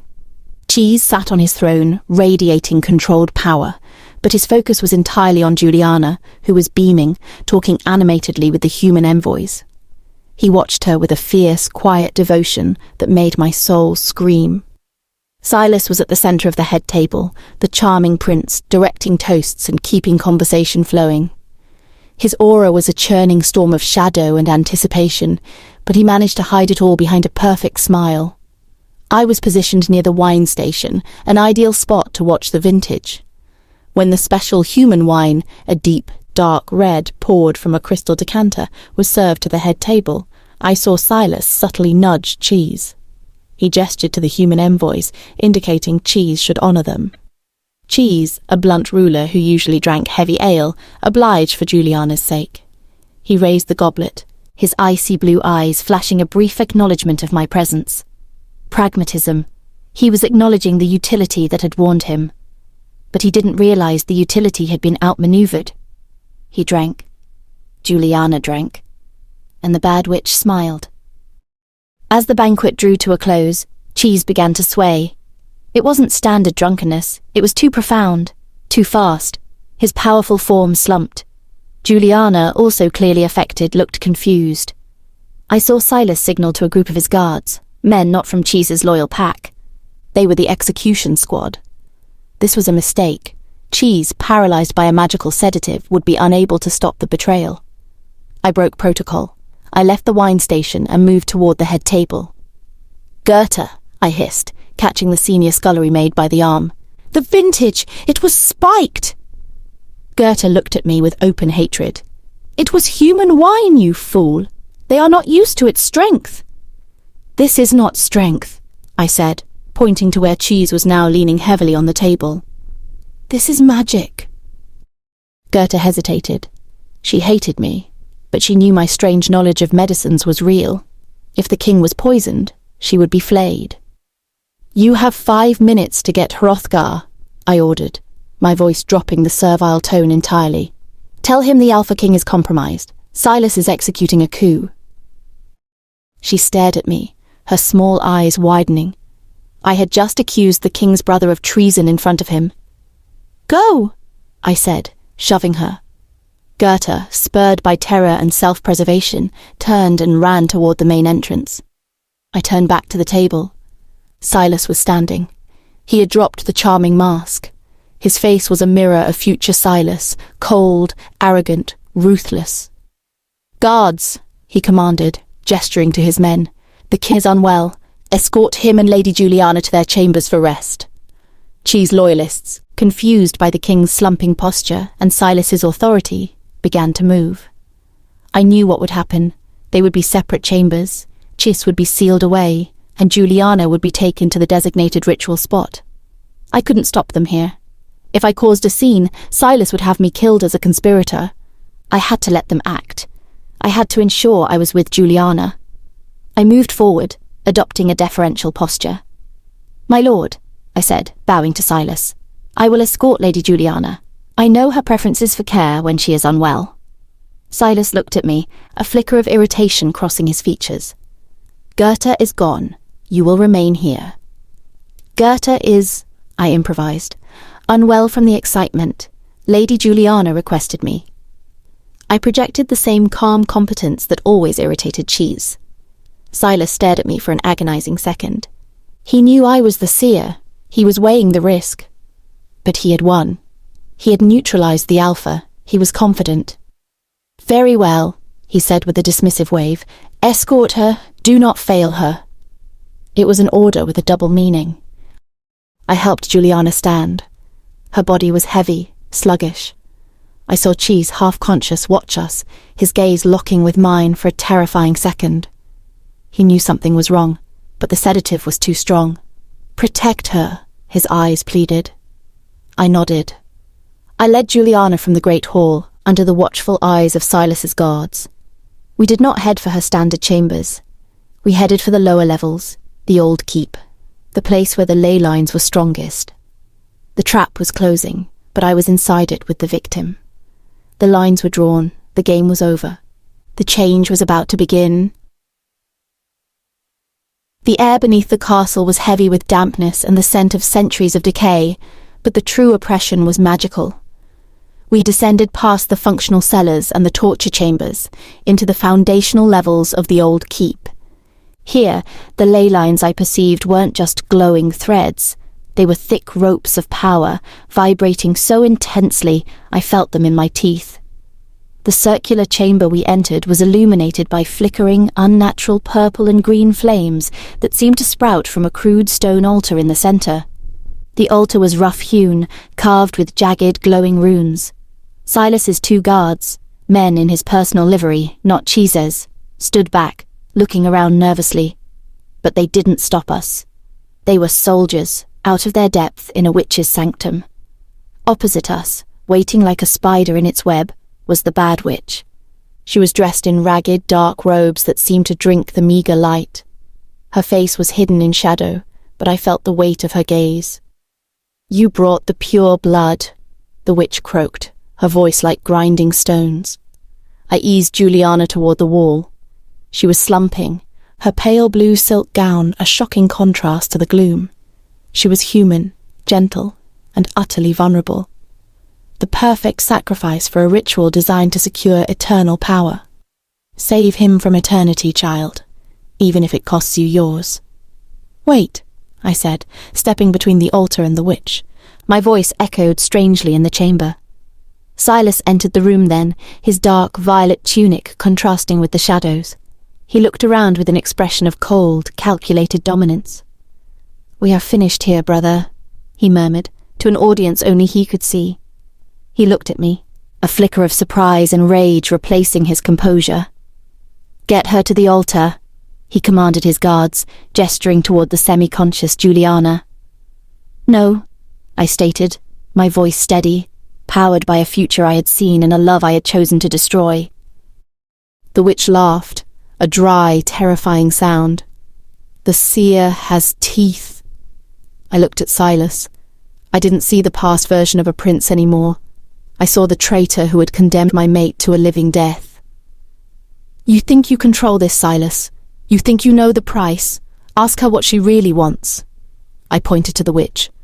"Ask her what the immortal king really costs you."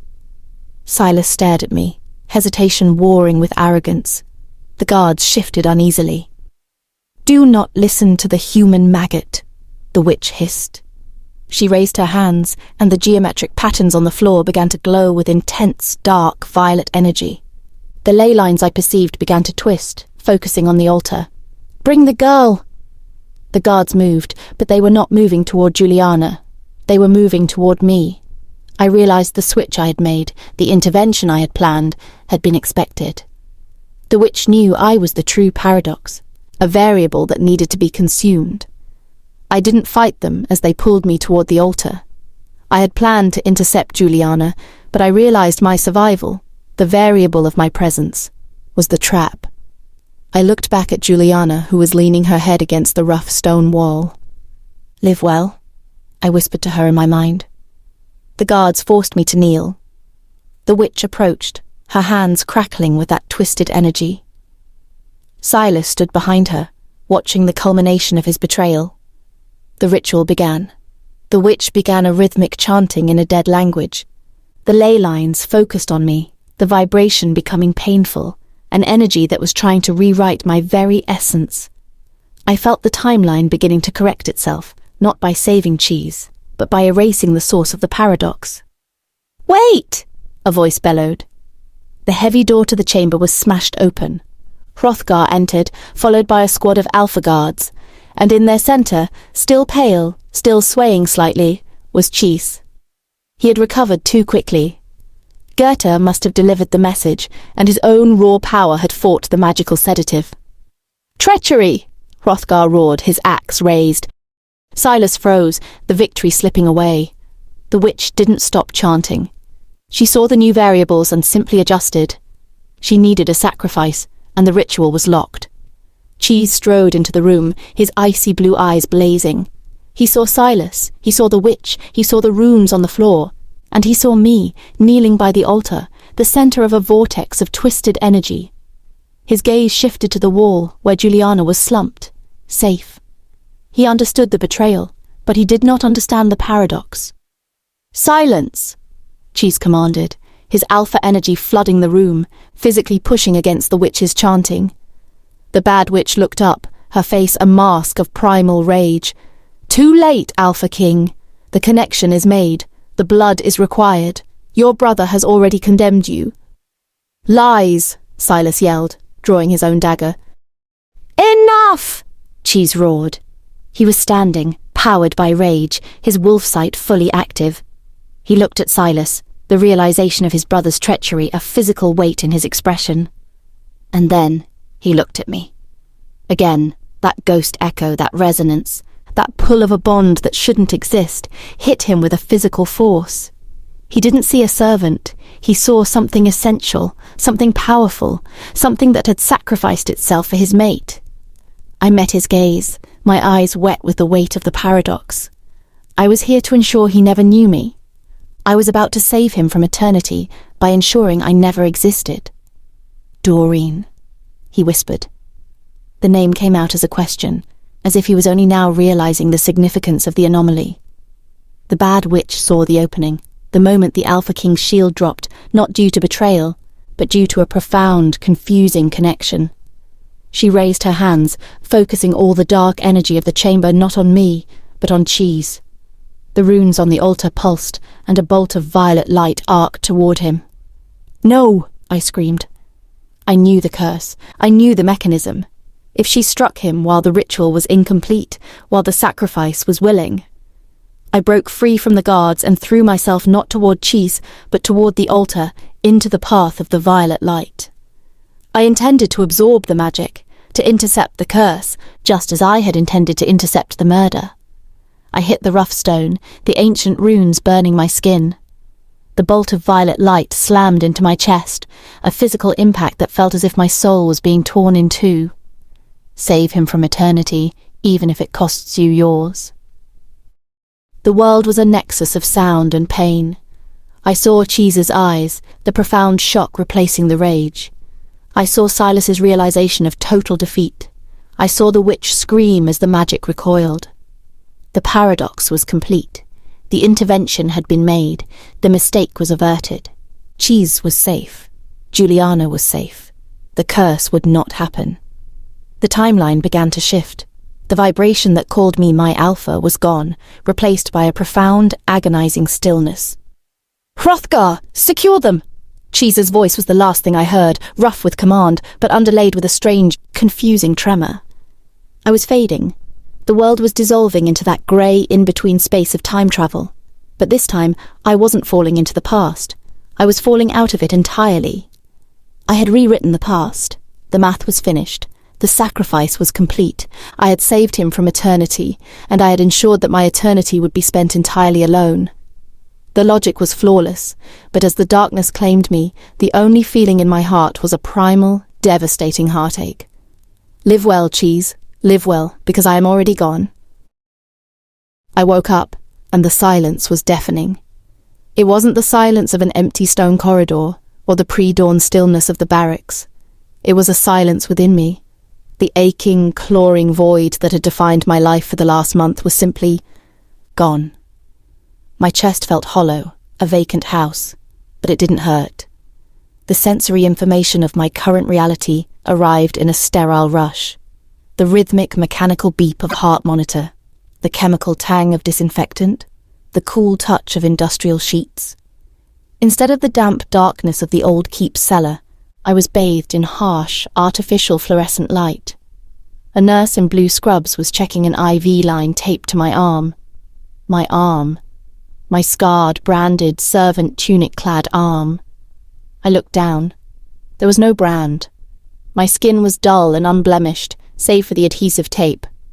My hands were smooth, devoid of the raw scullery scars or the subtle calluses from handling Chise's armor. The memory of the chamber, the purple flames, the violet bolt striking my chest, it felt searingly real. "You're awake," the nurse said, her voice a calm contrast to the storm in my head. I swallowed, my throat dry. Where am I?"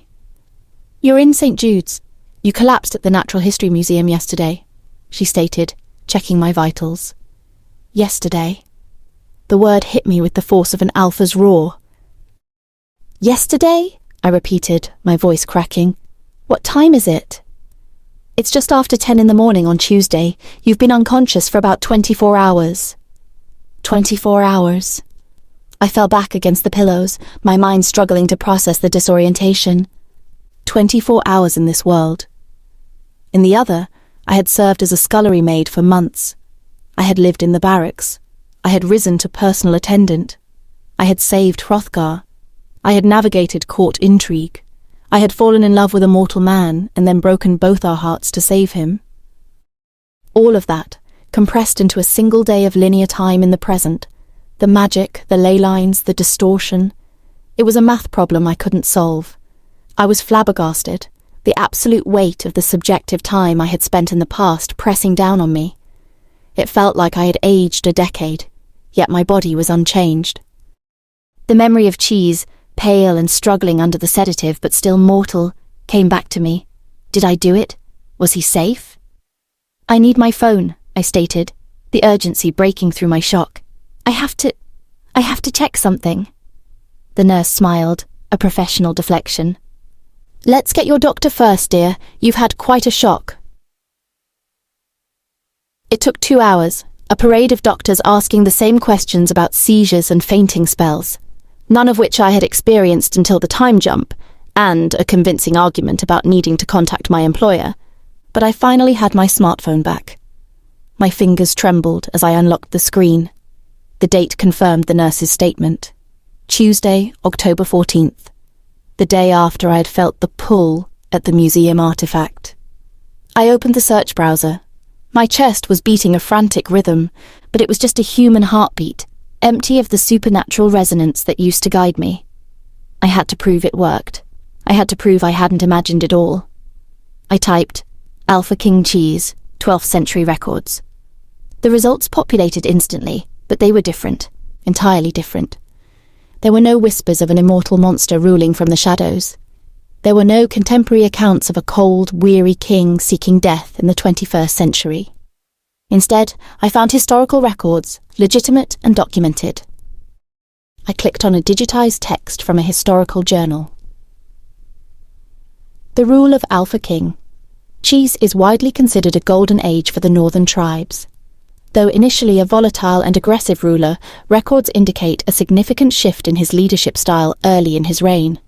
Historians attribute this stabilization to his deep and enduring bond with his human queen consort Juliana. My breath caught.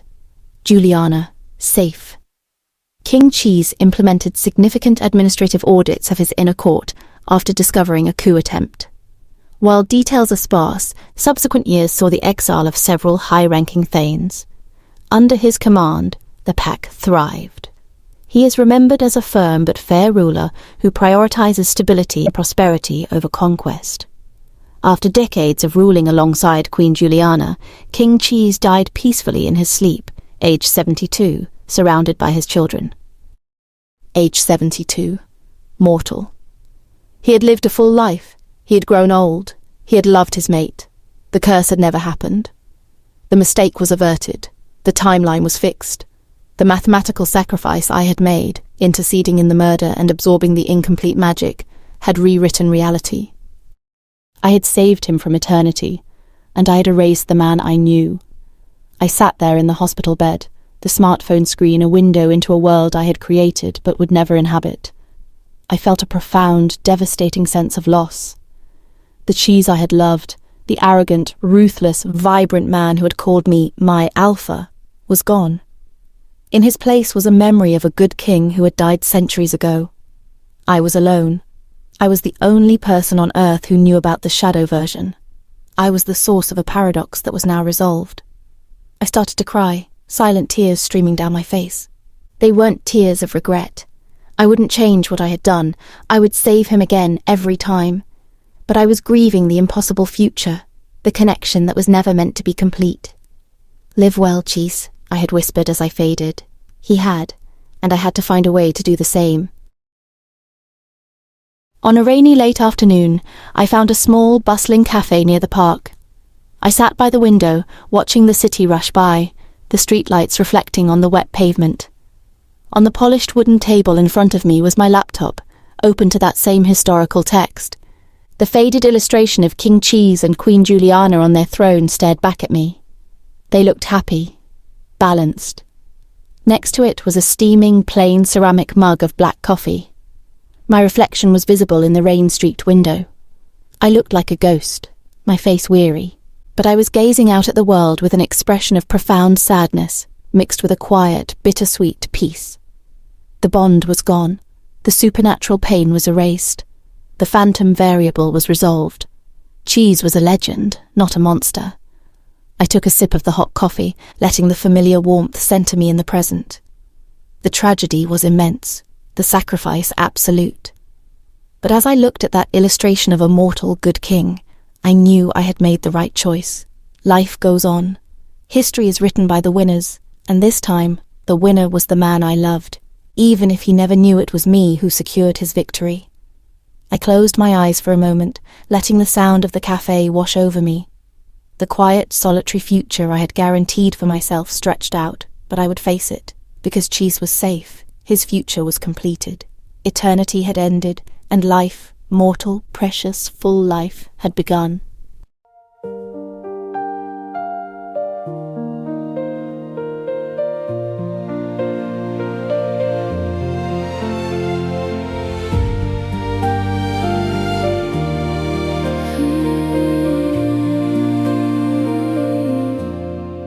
I've got scars no one can see. Every breath feels like it's killing me. Lost in shadows, drowning slow. Trapped in the memories I can't let go. Can you save me? Pull me from the dark. Heal the wounds, mend this broken heart. I'm bleeding. Rescue me from this endless pain.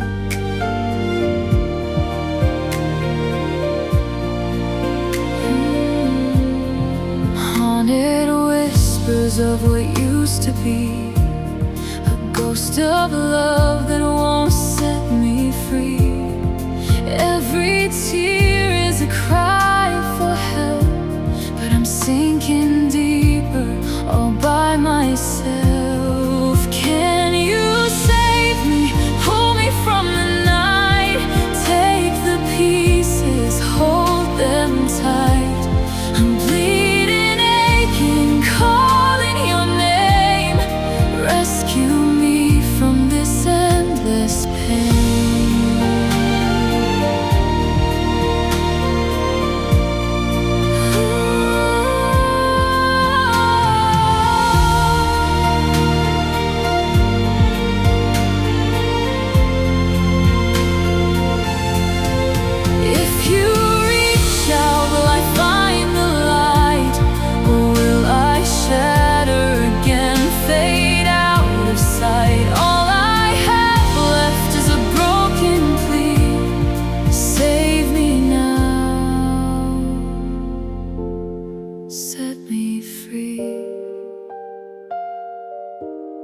Can you save me, or am I too far gone? Heal the pieces where my heart's been torn.